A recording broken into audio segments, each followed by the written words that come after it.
वाहिगुरु जी का खालसा वाहिगुरु जी की फतेह। जिवें वीर जी होना ने दस ही दिता है कि हुण असीं सवाल जवाब आरंभ करने ने। सो हाले तक साडे कोल कोई सवाल नहीं है। एक सवाल असीं अपने वालों मैं अपने वालों वीर जी होना अगे रखांगा, उपरंत आप जी दे कोल मैं पहुँच करांगा। आप जी हाथ खड़ा कर सकते हो तो कुछ हिंट तुहानूं दिते जा सकते हैं कि इस तरह के सवाल हो सकते हैं। मान लो गुरबाणी दे विचों आ, नितनेम रोजाना करते हैं, कोई पंक्ति दे सानू अर्थ भाव समझ नहीं लग रहे, असी दुविधा विच आ। सवेर दे शाम का जिहड़ा नितनेम है, जां कोई कीर्तन सुनदे होया कोई शब्द गायन किया गया, जां पाठ करदे होया कोई शब्द इस तरह का सामने आ गया कि सानू पता नहीं लग रहा कि इहदे अर्थ भाव की बनते हैं। आप जी वो सामने लिया सकते जे साडे ध्यान विच। इस तरह इतिहास बाबत हो सकता है, गुर इतिहास है, सिख इतिहास है, जां मौजूदा समय कुछ चुनौतियां ने जिहड़ियां इस तरह के सवाल भी किए जा सकते हैं। जां मर्यादा जिहड़ी गुरुद्वारा साहिब अंदर निजी रहनी अते जिहड़ी पंथक रहनी है, उस दायरे अंदर जिहड़े भी तुहाडे मन अंदर वलवले होण, कोई दुविधा होवे, क्योंकि आम तौर पर दुविधा बन जाती है। जिवें वीर जी होनी इत्थे विचार रख के गए ने, तो स्रोता तो चाहता है कि जिहड़ी अगे संगत बैठी है सारिਆਂ ਨੂੰ गल समझ विच पवे। पर जे तो बच्चे दे लैवल की गल की जाए तो जिहड़े वड्डी उम्र वाले ने वो उकाई जी महसूस करते हैं, इत्थे बच्चों वालियां गल्लां हो रही। जे सियाणी उम्र दे नाल गल की जाए, उन्हां दा पद्धर सामने रख के ते कथा विचार होवे, तां फिर जिहड़े बच्चे ने वो दीवान विच नहीं बैठते। इसे करके ये जिहड़ियां तिन्ने क्लासां इक्के थां चल रही होंदियां ने दीवान विच, बच्चे जवान ते बजुर्ग। पर एक घंटे दे विचार जां अद्धा घंटा जिहड़ा बुलारा बोल के जांदा है, उहदे विच बहुत सारा इतिहास, मौजूदा समा अते गुरबाणी का पक्ष पेश किया जाता है। कुछ गल्लां हो सकता है कि अधूरियां रह जाण, क्योंकि इन्ने समय विच सारा कुछ जिहड़ा वो नहीं किया जा सकता। सो साडे मन विच उस प्रति कई शंके सवाल पैदा हो सकते हैं। गुरबाणी अंदर सतगुरु जी ने सवाल पैदा भी किए ते आप उन्हां सवालों के उत्तर भी दिते। जिवें असीं जपजी साहिब भी पढ़ते हैं, किम सचियारा होईया किम कूड़ै टुटै पाल। जे संगत की गल की जाए, सत संगत कैसी जानिए। इस तरह के अनेकों ही सवाल बाणी अंदर हैं। माया की है, मूर्ति की है, पूजा की है, शब्द की है, किवें जपना है, नाम की है, ये बाणी अंदर सारा कुछ है। पर साडे मन अंदर ये वलवले होणगे, क्योंकि असी बाणी बहुत घट पढ़ते हैं, इतिहास नूं जानन दा बहुत असी घट यतन करते हैं। सो ये जिहड़ा समा है विशेष तौर पर इसे करके रखा गया है कि प्रचारकों के दरम्यान जां जिहड़े साध संत जिन्हां नूं ब्रह्म ज्ञानी कहा जाता है, वो जां तां किसी नूं नेड़े नहीं आउण दिंदे कि बाबा जी इस वेले दस्तार सजा रहे हैं, बाबा जी सिमरन कर रहे हैं, बाबा जी नितनेम कर रहे हैं, इस तरह दी गल्लां कीतियां जांदियां। जे कोई सवाल पूछ लवे तो उसनूं दुरकार दिता जाता है कि काका तू पहला अजे सिमरन करया कर, तेरी अजे अवस्था नहीं बनी, तेरी जो अवस्था बन जाएगी तो फिर साडे नाल आण के गल करिए। इस तरह दीयां गल्लां कीतियां जांदियां ने। सो असीं इस पाड़े नूं, इस दूरी नूं खत्म करने वास्ते कि संगतां दे मन दे जिहड़े वलवले ने वो असीं बैठ के विचार सकीए। सो हुण विचार चर्चा का समा है। आप जी अपने सवाल साडे नाल साझे कर सकते हो, मैं तुहाडे कोल पहुँच जागा। आप जी हाथ खड़ा कर सकते हो जां लिखती तौर पर सानूं भेज दो। जे जोग समझो तो अपना थले नाम लिख देना, असीं इत्थे अनाउंस भी नाल दी नाल कर देंगे। सो मैं पहला सवाल है जिहड़ा ये रखना चाहांगा कि हरेक मनुख भावें वो किसी भी धर्म विच है, वो अपने वालों कुछ ना कुछ धार्मिक स्थान के उपर जाके ते रख रहा है। भावें गुरुद्वारा साहिब बन के असीं पर्ची कटाइए, जां गोलक विच पा रहे हैं, जां इत्थे कीर्तन कथा हो रहा हो, ढाडी कवीशर लगे होण, असीं उत्थे भी कुछ ना कुछ रखते हैं। तो सवाल ये है कि गुरुद्वारा साहब असीं जिहड़ी चीज़ रखते हैं जां जिहड़ी चीज़ असीं दे रहे हैं उसनूं असीं दान कहना जां दसवंध कहना। दान अते दसवंध दे अंदर की अंतर है, किहड़ी चीज़ जोग है कि असीं वो चीज़ वरतीए, वो नाम वरतीए दान जां दसवंध, ये दोवां दा की वखरेवा जी। सो अपने जिहड़े सवाल ने वो मैनूं नाल दी नाल दसते जाओ, हाथ खड़ा करके तो मैं आप जी तक पहुँच जावांगा जी। ਗੁਰਦੁਆਰਾ ਸਾਹਿਬ ਵਿੱਚ ਅਸੀਂ ਲੋੜ ਮੁਤਾਬਕ ਭਾਵੇਂ ਗੁਰਦੁਆਰਾ ਸਾਹਿਬ ਦੇ ਭਾਈ ਸਾਹਿਬ ਦੀ, ਗੁਰਦੁਆਰਾ ਸਾਹਿਬ ਵਿੱਚ ਬਣ ਰਹੀ ਬਿਲਡਿੰਗ ਦੀ, ਗੁਰਦੁਆਰਾ ਸਾਹਿਬ ਵਿੱਚ ਬਰਤਨ ਲਿਆਉਣੇ ਹਨ, ਗੁਰਦੁਆਰਾ ਸਾਹਿਬ ਦੀਆਂ ਦਰੀਆਂ ਚਾਦਰਾਂ ਖਰੀਦਣੀਆਂ ਹਨ, ਜਾਂ ਕੋਈ ਵੀ ਐਸੀ ਸੇਵਾ ਹੈ, ਜਥਾ ਸ਼ਕਤ ਸਾਰੇ ਵੀਰ ਭੈਣਾਂ ਆਮ ਤੌਰ ਤੇ ਪਿੰਡਾਂ ਸ਼ਹਿਰਾਂ ਵਿੱਚ ਕਰਦੇ ਹਨ। ਮੰਨ ਲਓ ਆਪਾਂ ਭਾਈ ਸਾਹਿਬ ਦੀ ਮਦਦ ਹੀ ਕਰਨੀ ਆ ਤਾਂ ਆਪਾਂ ਭਾਈ ਸਾਹਿਬ ਦੀ ਮਦਦ ਵੀ ਕਰਦੇ ਆ। ਗੁਰਦੁਆਰਾ ਸਾਹਿਬ ਵਿੱਚ ਕਿਸੇ ਵੀ ਸਾਜੋ ਸਮਾਨ ਨੂੰ ਲਿਆਉਣ ਦੀ ਲੋੜ ਹੋਵੇ ਤੇ ਆਪਾਂ ਸਾਜੋ ਸਮਾਨ ਲਿਆਉਣ ਵਿੱਚ ਵੀ ਮਦਦ ਕਰਦੇ ਆ ਤੇ ਆਪਣਾ ਸਾਜੋ ਸਮਾਨ ਲਿਆ ਕੇ ਵੀ ਦਿੰਨੇ ਆ। ਗੁਰਦੁਆਰਾ ਸਾਹਿਬ ਵਿੱਚ ਪੱਖਿਆਂ ਦੀ ਲੋੜ ਹੋਵੇ ਤੇ ਆਪਾਂ ਪੱਖੇ ਵੀ ਲਿਆ ਕੇ ਦਿੰਨੇ ਆ। ਰਾਸ਼ਨ ਪਾਣੀ ਦੀ ਲੋੜ ਹੋਵੇ ਤੇ ਆਪਾਂ ਰਾਸ਼ਨ ਪਾਣੀ ਵਾਸਤੇ ਵੀ ਮਾਇਆ ਵੀ ਦਿੰਨੇ ਆ ਜਾਂ ਰਾਸ਼ਨ ਪਾਣੀ ਵੀ ਲਿਆ ਕੇ ਦਿੰਨੇ ਆ। ਸਵਾਲ ਇਹ ਹੈ ਕਿ ਇਹਨੂੰ ਦਾਨ ਕਹੀਏ ਜਾਂ ਦਸਵੰਧ ਕਹੀਏ। ਬੇਨਤੀ ਕਰਾਂਗਾ ਕਿ ਸਾਨੂੰ ਸਤਿਗੁਰੂ ਜੀ ਵੱਲੋਂ ਮਿਲਿਆ ਹੋਇਆ ਬੜਾ ਸੋਹਣਾ ਸ਼ਬਦ ਹੈ, ਉਹ ਹੈ ਦਸਵੰਧ। ਦਾਨ ਸ਼ਬਦ ਸਿੱਖ ਧਰਮ ਵਿੱਚ ਸਾਡੇ ਲਈ ਪ੍ਰਵਾਨ ਨਹੀਂ ਹੈ। ਦਾਨ ਸ਼ਬਦ ਜੋ ਕੁਝ ਅਸੀਂ ਆਪਣੀ ਕਮਾਈ ਵਿੱਚੋਂ ਕਿਸੇ ਦੂਜੇ ਲਈ ਵਰਤਦੇ ਹਾਂ ਉਹਦੇ ਵਾਸਤੇ ਦਾਨ ਸ਼ਬਦ ਸਾਡੇ ਲਈ ਪੂਰਾ ਫਿੱਟ ਨਹੀਂ ਹੈ, ਠੀਕ ਨਹੀਂ ਹੈ। ਦਸਵੰਧ ਸ਼ਬਦ ਜਿਹੜਾ ਹੈ ਉਹ ਸਤਿਗੁਰੂ ਨੇ ਸਾਨੂੰ ਵਰਤਣ ਲਈ ਆਖਿਆ। ਦਸਵੰਧ ਦਾ ਮਤਲਬ ਹੈ ਆਪਣੀ ਕਮਾਈ ਵਿੱਚੋਂ ਜਥਾ ਸ਼ਕਤ ਦੂਜਿਆਂ ਦੀ ਮਦਦ ਕਰਨੀ। ਹੁਣ ਜੇ ਦਾਨ ਕਰਦੇ ਆ ਤੇ ਦਾਨ ਕਰਨ ਵਾਲਾ ਦਾਤਾ ਖਵਾਉਂਦਾ ਹੈ। ਦਾਤਾ ਹੀ ਦਾਨ ਕਰ ਸਕਦਾ ਹੈ। ਜਦੋਂ ਹੁਣ ਆਪਾਂ ਕਹਿੰਦੇ ਕਿ ਮੈਂ ਦਾਨ ਕੀਤਾ, ਮੈਂ ਦਾਨ ਕਰਨ ਲੱਗਾ ਹਾਂ, ਮੈਂ ਦਾਨ ਕਰਾਵਾਂਗਾ, ਮੈਂ ਦਾਨ ਕਰਾਂਗਾ, ਕੀ ਅਸੀਂ ਦਾਤੇ ਹਾਂ? ਕੀ ਗੁਰੂ ਘਰ ਨੂੰ ਅਸੀਂ ਕੁਝ ਦਾਨ ਕਰ ਸਕਦੇ ਹਾਂ? ਜਦੋਂ ਅਸੀਂ ਦਾਤੇ ਹੀ ਨਹੀਂ, ਅਸੀਂ ਤੇ ਸਾਰੇ ਗੁਰੂ ਗ੍ਰੰਥ ਸਾਹਿਬ ਜੀ ਦੇ ਸਾਹਮਣੇ ਇਹ ਮੰਨਣ ਵਾਲੇ ਹਾਂ, ਹਮ ਭੀਖਕ ਭਿਖਾਰੀ ਤੇਰੇ। ਅਸੀਂ ਤੇ ਦਾਤਾ ਜੀ ਤੁਹਾਡੇ ਦਰ ਦੇ ਭਿਖਾਰੀ ਹਾਂ। ਜਗਤ ਭਿਖਾਰੀ ਫਿਰਤ ਹੈ, ਸਭ ਕੋ ਦਾਤਾ ਰਾਮ। ਅਸੀਂ ਦਾਤੇ ਨਹੀਂ ਹਾਂ, ਅਸੀਂ ਭਿਖਾਰੀ ਹਾਂ। ਤੇ ਭਿਖਾਰੀ ਕਦੀ ਦਾਨ ਨਹੀਂ ਕਰਦਾ, ਭਿਖਾਰੀ ਭੀਖ ਮੰਗਦਾ ਹੈ। ਹਾਂ, ਮੰਗੀ ਹੋਈ ਭੀਖ ਵਿੱਚੋਂ ਕਿਸੇ ਦੂਜੇ ਨੂੰ ਬੁਰਕੀ ਦੇ ਦਿੱਤੀ, ਕਿਸੇ ਦੂਜੇ ਨੂੰ ਥੋੜਾ ਬਹੁਤਾ ਦੇ ਦਿੱਤਾ, ਇਹ ਸਾਡਾ ਹੈ ਮਦਦ ਕਰਨ ਦਾ, ਇੱਕ ਦੂਜੇ ਦੀ ਬਾਹ ਫੜਨ ਦਾ, ਲੋੜ ਪੂਰੀ ਕਰਨ ਦਾ ਢੰਗ। ਤੇ ਸ਼ਬਦ ਵਰਤਿਆ ਗਿਆ ਦਸਵੰਧ।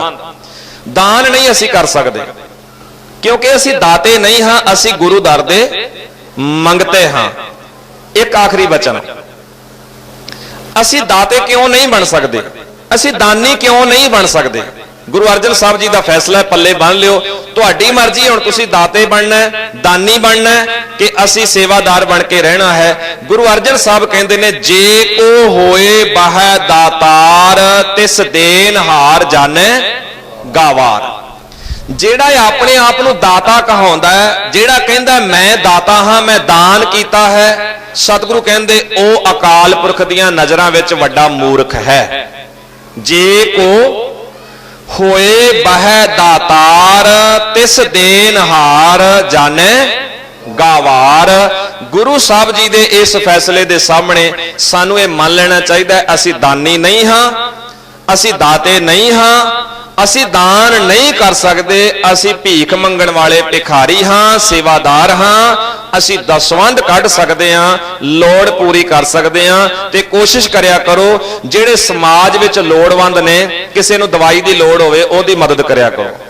ਕਿਸੇ ਦਾ ਬੱਚਾ ਸਕੂਲ ਵਿੱਚ ਨਹੀਂ ਜਾਂਦਾ, ਉਹਨੂੰ ਉਹਦੀ ਫੀਸ ਦੇ ਦਿੱਤੀ, ਉਹਦੀਆਂ ਵਰਦੀਆਂ ਲੈ ਕੇ ਦੇ ਦਿੱਤੀ, ਉਹਦੀਆਂ ਕਿਤਾਬਾਂ ਲੈ ਕੇ ਦੇ ਦਿੱਤੀਆਂ। ਸਾਨੂੰ ਇਸ ਤਰ੍ਹਾਂ ਮਦਦ ਕਰਨੀ ਚਾਹੀਦੀ ਹੈ। ਕਿਸੇ ਪਰਿਵਾਰ ਦੀ ਬਾਹ ਫੜਨੀ, ਲੋੜ ਪੂਰੀ ਕਰਨੀ, ਔਖਿਆਈ ਵੇਲੇ ਕਿਸੇ ਦਾ ਸਹਾਇਕ ਬਣਨਾ, ਇਹ ਸਤਿਗੁਰੂ ਨੇ ਸਿਖਾਇਆ। ਭਾਈ ਸੇਵਾਦਾਰ ਬਣ ਕੇ ਰਹੋ, ਪਰ ਸੇਵਾਦਾਰ ਬਣਦੇ ਵਕਤ ਕਿਸੇ ਦੀ ਦਵਾਈ, ਕਿਸੇ ਦੇ ਬੱਚੇ ਦੀਆਂ ਵਰਦੀ, ਕਿਤਾਬਾਂ, ਕਿਸੇ ਬੱਚੇ ਦੀ ਫੀਸ ਤਾਰਦੇ ਸਮੇਂ ਸ਼ਰਤ ਨਾ ਰੱਖ ਲੈਣਾ, ਜਿੱਥੇ ਮੈਂ ਕਹੂੰ ਵੋਟ ਉੱਥੇ ਪਾਈ, ਪੈਸੇ ਅੱਜ ਲੈ ਲਾ। ਇਹ ਨਾ ਕੰਮ ਕਰ ਲੈਣਾ। ਜੇ ਸ਼ਰਤ ਲਾ ਕੇ, ਜੇ ਸੌਦੇਬਾਜ਼ੀ ਕਰਕੇ ਕਿਸੇ ਦੀ ਮਦਦ ਕਰ ਰਹੇ ਆ, ਤੇ ਸਤਿਗੁਰੂ ਦੀ ਬਾਣੀ ਦਾ ਫੈਸਲਾ ਇਹ ਵੀ ਧਿਆਨ ਚ ਵਿੱਚ ਰੱਖ ਲੈਣਾ ਚਾਹੀਦਾ ਹੈ। ਦਾਤਾ ਜੀ ਕਹਿੰਦੇ, ਚੰਗਾ ਚੰਗਾ ਕਰ ਮੰਨੈ, ਮੰਦਾ ਮੰਦਾ ਹੋਏ, ਆਸ਼ਿਕ ਇਹ ਨਾ ਆਖੀਐ ਜੇ ਲੇਖੈ ਵਰਤੈ ਸੋਏ। ਜਿਹੜਾ ਲੇਖਾ ਕਰਦਾ ਹੈ, ਚੰਗੇ ਵੇਲੇ ਚੰਗਾ ਤੇ ਮੰਦੇ ਵੇਲੇ ਮੰਦਾ ਹੋ ਜਾਂਦਾ ਹੈ, ਉਹ ਸੱਚਾ ਆਸ਼ਿਕ ਨਹੀਂ ਹੈ, ਸੇਵਾਦਾਰ ਨਹੀਂ ਹੈ। ਭਾਈ ਸਰਬਜੀਤ ਹੈਲੋ ਭਾਈ ਸਰਬਜੀਤ ਸਿੰਘ ਹੋਣਾ ਵਾਸਤੇ ਸਵਾਲ ਹੈ ਜੀ। ਸਤਿਗੁਰੂ ਜੀ ਦਾ ਸਰੂਪ ਇੱਕ ਜਗ੍ਹਾ ਤੋਂ ਦੂਜੀ ਜਗ੍ਹਾ ਲੈ ਕੇ ਜਾਣਾ ਹੋਵੇ ਤਾਂ ਕਈ ਵਾਰ ਕੁਝ ਤਾਂ ਘਰ ਨੇੜੇ ਹੁੰਦੇ ਨੇ ਗੁਰਦੁਆਰਾ ਸਾਹਿਬ ਦੇ, ਕੁਝ ਦੂਰ ਹੁੰਦੇ ਨੇ, ਤੇ ਪੈਦਲ ਜਾਣਾ ਹੋਵੇ ਤਾਂ ਕੀ ਜੋੜਾ ਪਾ ਲੈਣਾ ਚਾਹੀਦਾ ਜੀ? ਕਿਉਂਕਿ ਕਈ ਵਾਰ ਦੇਖਿਆ ਗਿਆ ਕਿ ਹੁਣ ਜਿਵੇਂ ਗਰਮੀ ਦੇ ਦਿਨ ਚੱਲ ਰਹੇ ਨੇ, ਸੜਕ ਬਹੁਤ ਤਪਦੀ ਹੈ, ਫਰਸ਼ ਬਹੁਤ ਗਰਮ ਹੁੰਦਾ ਹੈ, ਤੇ ਕਈ ਮਾਈ ਭਾਈ ਫਿਰ ਕਿਨਾਰਿਆਂ ਤੇ ਭੱਜ ਭੱਜ ਕੇ ਘਾਹ ਦੇ ਉੱਤੇ ਪੈਰ ਰੱਖਦੇ ਨੇ। ਕੀ ਇਹ ਮਰਜ਼ਾਦਾ ਦੇ ਵਿੱਚ ਆਉਂਦਾ ਜੀ, ਅਸੀਂ ਜੋੜਾ ਪਾ ਸਕਦੇ? ਅਕਾਲ ਤਖਤ ਵੱਲੋਂ ਜੋ ਸਿੱਖ ਰਹਿਤ ਮਰਿਆਦਾ ਆਪ ਜੀ ਨੂੰ ਪਤਾ ਹੋਏਗਾ, ਜਿਨ੍ਹਾਂ ਨੇ ਪੜ੍ਹੀ ਹੋਏਗੀ, 1932 ਵਿੱਚ ਤਿਆਰ ਕੀਤੀ ਗਈ। 45 ਤੱਕ ਲਗਾਤਾਰ 13 ਸਾਲ ਇਸ ਸਿੱਖ ਰਹਿਤ ਮਰਿਆਦਾ ਤੇ ਚਰਚਾ ਚੱਲੀ। ਉਸ ਸਿੱਖ ਰਹਿਤ ਮਰਿਆਦਾ ਦੇ ਵਿੱਚ ਬਕਾਇਦਾ ਲਿਖਿਆ ਕਿ ਜਦੋਂ ਮਹਾਰਾਜ ਦਾ ਪਾਵਨ ਸਰੂਪ ਇੱਕ ਜਗ੍ਹਾ ਤੋਂ ਦੂਜੀ ਜਗ੍ਹਾ ਲਿਜਾਣਾ ਹੈ ਤਾਂ ਜੋੜਾ ਨਹੀਂ ਪਾਣਾ। ਪਰ ਨਾਲ ਇੱਕ ਗੱਲ ਲਿਖੀ ਹੈ ਕਿ ਜੇ ਕਿਤੇ ਅੱਤ ਦੀ ਜ਼ਰੂਰਤ ਪਵੇ ਤੇ ਜੋੜਾ ਪਾਣ ਦਾ ਭਰਮ ਨਹੀਂ ਕਰਨਾ। ਹੁਣ ਇਹ ਤੁਸੀਂ ਸਾਨੂੰ ਪੁੱਛੋ ਵੀ ਇਹ ਤੁਸੀਂ ਸਾਨੂੰ ਇਹ ਜਵਾਬ ਅਸੀਂ ਕਿਉਂ ਦਿੱਤਾ ਹੈ? ਇਹ ਕੋਈ ਆਪਣੇ ਵੱਲੋਂ ਅਸੀਂ ਵਿਚਾਰ ਨਹੀਂ ਦਿੱਤੀ, ਜੋ ਅਕਾਲ ਤਖਤ ਵੱਲੋਂ ਪ੍ਰਵਾਨ ਸਿੱਖ ਰਹਿਤ ਮਰਿਆਦਾ ਹੈ ਉਹਦੇ ਵਿੱਚ ਬਕਾਇਦਾ ਲਿਖਿਆ। ਮੈਂ ਤੁਹਾਡੇ ਸਾਹਮਣੇ ਇੱਕ ਨਿੱਕੀ ਜਿਹੀ ਉਦਾਹਰਨ ਦੇਣੀ ਚਾਹਾਂਗਾ। ਬਹੁਤ ਵਾਰੀ ਕਈ ਵੀਰ ਭੈਣਾਂ ਇਹ ਜਿੱਦ ਕਰਦੇ, ਨਹੀਂ ਜੀ ਇਦਾਂ ਮਹਾਰਾਜ ਦਾ ਸਤਿਕਾਰ ਜਿਹੜਾ ਬਰਕਰਾਰ ਨਹੀਂ ਰਹਿੰਦਾ, ਜੇ ਆਪਾਂ ਪੈਰੀ ਜੋੜਾ ਪਾ ਲਿਆ, ਸਰੂਪ ਚੁੱਕਣ ਲੱਗਿਆ ਤੇ ਮਹਾਰਾਜ ਦੀ ਬੇਦਬੀ ਹੈ। ਮੈਂ ਤੁਹਾਡੇ ਸਾਹਮਣੇ ਇੱਕ ਉਦਾਹਰਨ ਦੇਣ ਲੱਗਾ। ਉਸ ਉਦਾਹਰਨ ਨੂੰ ਤੁਸੀਂ ਨਾਲ ਹੀ ਕਹਿ ਸਕਦੇ ਹੋ ਕਿ ਅਸੀਂ ਇਸ ਨਾਲ ਸਹਿਮਤ ਨਹੀਂ। ਜਦੋਂ ਆਪਾਂ ਸਰੂਪ ਗੁਰਦੁਆਰਾ ਸਾਹਿਬ ਤੋਂ ਲੈ ਕੇ ਚੱਲਦੇ ਹਾਂ, ਜਿਸ ਭਾਈ ਸਾਹਿਬ ਨੇ ਮਹਾਰਾਜ ਸਰੂਪ ਸਿਰ ਤੇ ਚੁੱਕਿਆ, ਚੌਰ ਕਰਨ ਵਾਲੇ ਨੇ ਨਾਲ, ਜਿਨ੍ਹਾਂ ਰਮਾਲੇ ਫੜੇ ਨੇ, ਪੀੜਾ ਸਾਹਿਬ ਫੜਿਆ, ਸਾਰੇ ਨੰਗੇ ਪੈਰੀ ਨੇ। ਰਸਤੇ ਵਿੱਚ ਕਿਸੇ ਨੇ ਥੁੱਕਿਆ ਹੋਵੇ ਤੇ ਜਿਨ੍ਹਾਂ ਨੇ ਸਿਰ ਤੇ ਸਰੂਪ ਚੁੱਕਿਆ ਉਹਨਾਂ ਦੇ ਪੈਰ ਦੇ ਨਾਲ ਉਹ ਥੁੱਕ ਲੱਗੇਗਾ। ਸੁਭਾਵਿਕ ਗੱਲ ਹੈ, ਬਹੁਤ ਵਾਰੀ ਪੈਰ ਆ ਜਾਂਦਾ। ਰਸਤੇ ਵਿੱਚ ਕਿਸੇ ਨੇ ਪਿਸ਼ਾਬ ਕੀਤਾ ਹੈ, ਕਿਸੇ ਮੱਝ ਦਾ ਗੋਬਰ ਲੱਗ ਗਿਆ, ਜੋ ਵੀ ਆਪਣੇ ਘਰ ਤੱਕ ਰਸਤੇ 'ਚ ਬਹੁਤ ਗਲਤ ਥਾਂ ਜਿਹੜੀ ਹੈ, ਕਿਉਂਕਿ ਥਾਂ ਐਸਾ ਕੋਈ ਨਾ ਕੋਈ ਗਲਤ ਚੀਜ਼ ਸਾਡੇ ਪੈਰ ਨਾਲ, ਵਿਸ਼ਟਾ ਤੱਕ ਸਾਡੇ ਪੈਰ ਨਾਲ ਲੱਗ ਜਾਂਦੀ ਹੈ।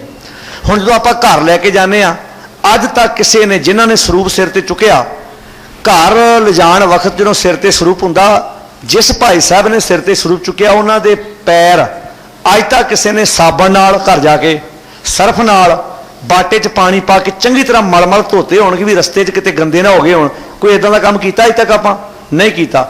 ਜਿਹੜਾ ਜੱਗ ਆਪਾਂ ਅੱਗੇ ਫੜਿਆ ਹੁੰਦਾ ਉਹੀ ਹੀ ਪਾ ਕੇ ਕੱਚ ਵਲੱਚੇ ਜੇ ਪੈਰ ਕਰਾ ਕੇ ਤੇ ਤਾਬੇ ਆਣ ਕੇ ਬਹਿ ਜਾਂਦੇ। ਹੁਣ ਜੇ ਪੈਰ ਜਿਹੜੇ ਰਸਤੇ 'ਚ ਪਿਸ਼ਾਬ ਕੀਤਾ, ਮਲ ਮੂਤਰ ਪਿਆ, ਉਹ ਉਦਾਂ ਹੀ ਗੰਦੇ ਪੈਰ ਲੈ ਕੇ ਤਾਬੇ ਚਲੇ ਗਏ, ਦੱਸੋ ਜੇ ਪੈਰੀ ਜੋੜਾ ਪਾ ਲਿਆ ਜਾਏ ਉਹ ਨਰਾਦਰ ਹੈ ਕਿ ਇਹ ਨਰਾਦਰ ਹੈ? ਪਰ ਇਹ ਆਮ ਬੰਦਿਆਂ ਨੂੰ ਹਜਮ ਨਹੀਂ ਹੁੰਦੀ। ਮੈਂ ਬੰਗਲਾ ਸਾਹਿਬ ਤੋਂ ਵੀ ਕਥਾ ਕਰਦਿਆਂ ਕਿਹਾ ਸੀ, ਤੇ ਮਾਝੇ ਦੇ ਇਲਾਕੇ ਦੇ ਇੱਕ ਬਾਬੇ ਦਾ ਮੈਨੂੰ ਫੋਨ ਚਲੇ ਗਿਆ। ਇਹ ਪਿਛਲੇ ਸਾਲ ਦੀ ਗੱਲ ਹੈ।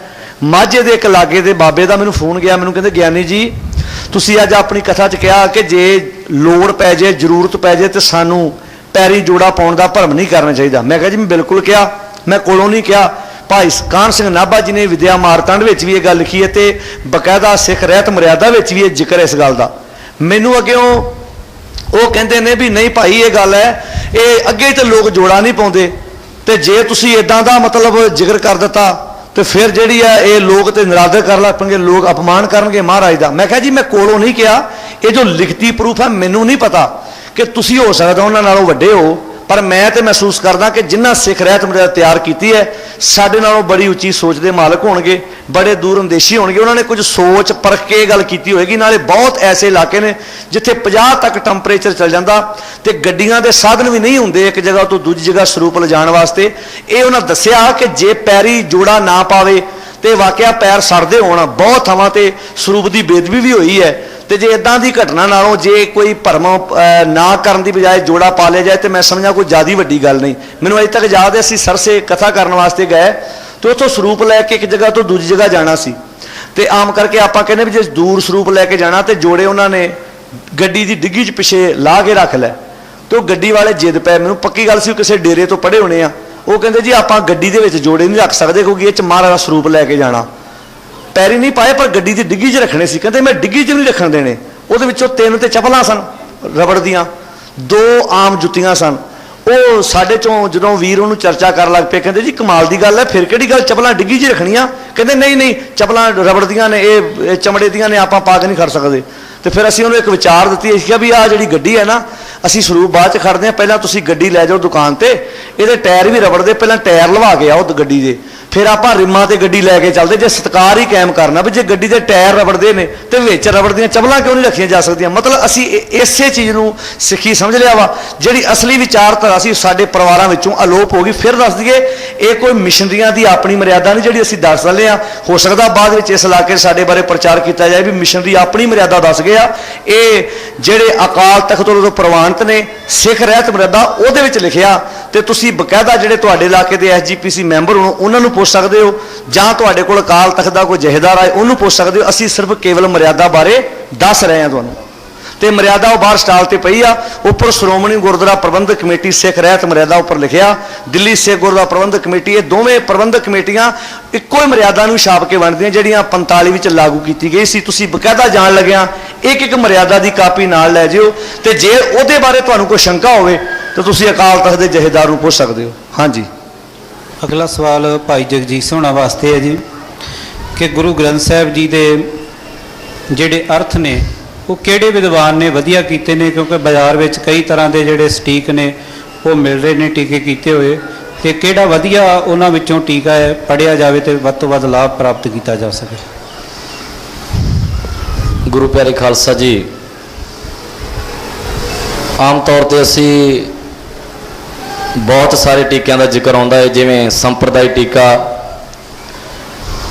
ਫਰੀਦਕੋਟੀ ਟੀਕਾ, ਅਤੇ ਬਹੁਤ ਸਾਰੇ ਵਿਦਵਾਨਾਂ ਨੇ, ਜੇ ਇਸ ਤਰ੍ਹਾਂ ਕਹਿ ਲਿਆ ਜਾਈਏ ਕਿ ਜਪਜੀ ਸਾਹਿਬ ਦੇ ਵੀ ਅਰਥ ਜਿਹੜੇ ਆ ਉਹ ਬਹੁਤ ਸਾਰੇ ਵਿਦਵਾਨਾਂ ਨੇ ਕਰ ਦਿੱਤੇ ਨੇ। ਆਪਣੀ ਆਪਣੀ ਸੋਚ ਦੇ ਮੁਤਾਬਕ ਹਰ ਇੱਕ ਨੇ ਗੁਰਬਾਣੀ ਦੇ ਅਰਥ ਕਰਨ ਦਾ ਯਤਨ ਕੀਤਾ ਹੈ। ਜੇ ਆਪਾਂ ਬਹੁਤ ਵਧੀਆ ਟੀਕਾ ਪੜ੍ਹਨਾ ਹੈ ਨਾ, ਇਸ ਸਮੇਂ ਸਾਡੇ ਕੋਲੇ ਮੌਜੂਦ ਹੈ। ਗ੍ਰਾਮਰ ਨੂੰ ਧਿਆਨ ਵਿੱਚ ਰੱਖ ਕੇ, ਵਿਆਕਰਣ ਨੂੰ ਧਿਆਨ ਵਿੱਚ ਰੱਖ ਕੇ ਜਿਹੜੇ ਸਭ ਤੋਂ ਵਧੀਆ ਟੀਕਾ ਕੀਤਾ ਹੈ ਉਹ ਪ੍ਰੋਫੈਸਰ ਸਾਹਿਬ ਸਿੰਘ ਜੀ ਨੇ ਬਹੁਤ ਵਧੀਆ ਸੋਹਣੇ ਢੰਗ ਨਾਲ ਗੁਰਬਾਣੀ ਦੇ ਅਰਥ ਕੀਤੇ ਨੇ। ਔਰ ਨਾਲ ਹੀ ਉਹਨਾਂ ਨੇ ਇਹ ਵੀ ਜ਼ਿਕਰ ਕੀਤਾ ਹੈ ਕਿ ਇਹ ਟੀਕਾ ਪੜ੍ਹਨ ਤੋਂ ਬਾਅਦ ਇੱਥੇ ਰੁਕ ਨਹੀਂ ਜਾਣਾ। ਉਹਨਾਂ ਨੇ ਆਪਣੀ ਜੀਵਨੀ ਵਿੱਚ ਵੀ ਇਹ ਜ਼ਿਕਰ ਕੀਤਾ ਹੈ ਕਿ ਮੈਂ ਮਿਹਨਤ ਕੀਤੀ ਹੈ, ਕੋਸ਼ਿਸ਼ ਕੀਤੀ ਹੈ ਇਹ ਟੀਕਾ ਲਿਖਣ ਦੀ, ਔਰ ਜੋ ਕੁਝ ਮੈਂ ਲਿਖ ਦਿੱਤਾ ਹੈ ਬਹੁਤ ਕੁਝ ਨਹੀਂ ਹੈ, ਮੈਂ ਸਿਰਫ ਤੁਹਾਨੂੰ ਇੱਕ ਰਸਤਾ ਦਿਖਾਇਆ ਹੈ, ਮੰਜ਼ਿਲ ਤੁਸੀਂ ਪਕੜਨੀ ਹੈ। ਉਹਨਾਂ ਨੇ ਬੜੇ ਸੋਹਣੇ ਢੰਗ ਦੇ ਨਾਲ ਗੁਰਬਾਣੀ ਦੇ ਵਿੱਚੋਂ ਵਿਆਕਰਣ ਨੂੰ ਸਾਹਮਣੇ ਰੱਖ ਕੇ ਤੇ ਗੁਰਬਾਣੀ ਦੇ ਅਰਥ ਕੀਤੇ ਨੇ, ਟੀਕਾ ਕੀਤਾ ਹੈ। ਔਰ ਸਾਡੇ ਵਾਸਤੇ ਬਹੁਤ ਵਧੀਆ ਹੈ, ਬਹੁਤ ਸੋਹਣੀ ਗੱਲ ਹੈ ਕਿ ਸਾਡੇ ਘਰਾਂ ਵਿੱਚ ਪ੍ਰੋਫੈਸਰ ਸਾਹਿਬ ਸਿੰਘ ਦਾ ਕੀਤਾ ਹੋਇਆ ਟੀਕਾ ਹੋਵੇ, ਸਾਡੇ ਬੱਚੇ ਪੜ੍ਹਨ, ਅਸੀਂ ਪੜ੍ਹੀਏ, ਤਾਂ ਕਿ ਸਾਨੂੰ ਗੁਰਬਾਣੀ ਦੇ ਸਹੀ ਅਰਥਾਂ ਦੀ ਸਮਝ ਲੱਗ ਸਕੇ। ਉਹਨਾਂ ਵੱਲੋਂ ਜਿਹੜਾ ਟੀਕਾ ਕੀਤਾ ਗਿਆ ਹੈ, ਸ੍ਰੀ ਗੁਰੂ ਗ੍ਰੰਥ ਸਾਹਿਬ ਦਰਪਣ ਉਹਦਾ ਨਾਮ ਹੈ ਜੀ। ਭਾਵੇਂ ਇਸ ਸਮੇਂ ਸਾਡੇ ਕੋਲ ਸਟਾਲ ਤੇ ਮੌਜੂਦ ਨਹੀਂ ਹੈ, ਪਰ ਬਾਅਦ ਵਿੱਚ ਜੇਕਰ ਤੁਸੀਂ ਚਾਹੋ ਤਾਂ ਆਪ ਜੀ ਤੱਕ ਪਹੁੰਚਾਇਆ ਜਾ ਸਕਦਾ। ਬਾਕੀ ਨਿਤਨੇਮ ਦੀ ਸਟੀਕ, ਆਸਾ ਕੀ ਵਾਸ ਸਟੀਕ, ਅਲੱਗ-ਅਲੱਗ ਜਿਵੇਂ ਭਗਤ ਕਬੀਰ ਜੀ, ਫਰੀਦ ਜੀ ਦੇ ਸ਼ਲੋਕ ਨੇ ਜਿਹੜੇ, ਉਹ ਪ੍ਰੋਫੈਸਰ ਸਾਹਿਬ ਸਿੰਘਾਂ ਵਾਲੀਆਂ ਕੁਝ ਸਟੀਕਾਂ ਨੇ ਜਿਹੜੀਆਂ ਇੱਥੇ ਸਟਾਲ ਤੇ ਮੌਜੂਦ ਨੇ। ਔਰ ਜਿਹੜੇ ਮਾਈ ਭਾਈ ਇੰਟਰਨੈਟ ਕੰਪਿਊਟਰ ਦੀ ਵਰਤੋਂ ਕਰਦੇ ਨੇ, ਉਹਨਾਂ ਦੀ ਸਹੂਲਤ ਵਾਸਤੇ gurugranthdarpan.com ਉੱਥੇ ਵੀ ਇਹ ਸਾਰਾ ਟੀਕਾ ਮੌਜੂਦ ਹੈ। ਇਸੇ ਤਰ੍ਹਾਂ ਗੁਰਬਾਣੀ ਨੂੰ ਹੋਰ ਸਮਝਣ ਵਾਸਤੇ ਇੱਕ ਈਸ਼ਰ ਮਾਈਕਰੋ ਮੀਡੀਆ ਨਾਮ ਦਾ ਸੌਫਟਵੇਅਰ ਹੈ, ਉਹ ਇੰਟਰਨੈਟ ਤੋਂ ਮਿਲ ਜਾਂਦਾ ਹੈ।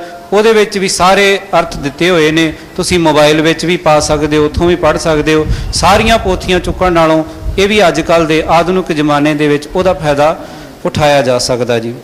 ਅਗਲਾ ਸਵਾਲ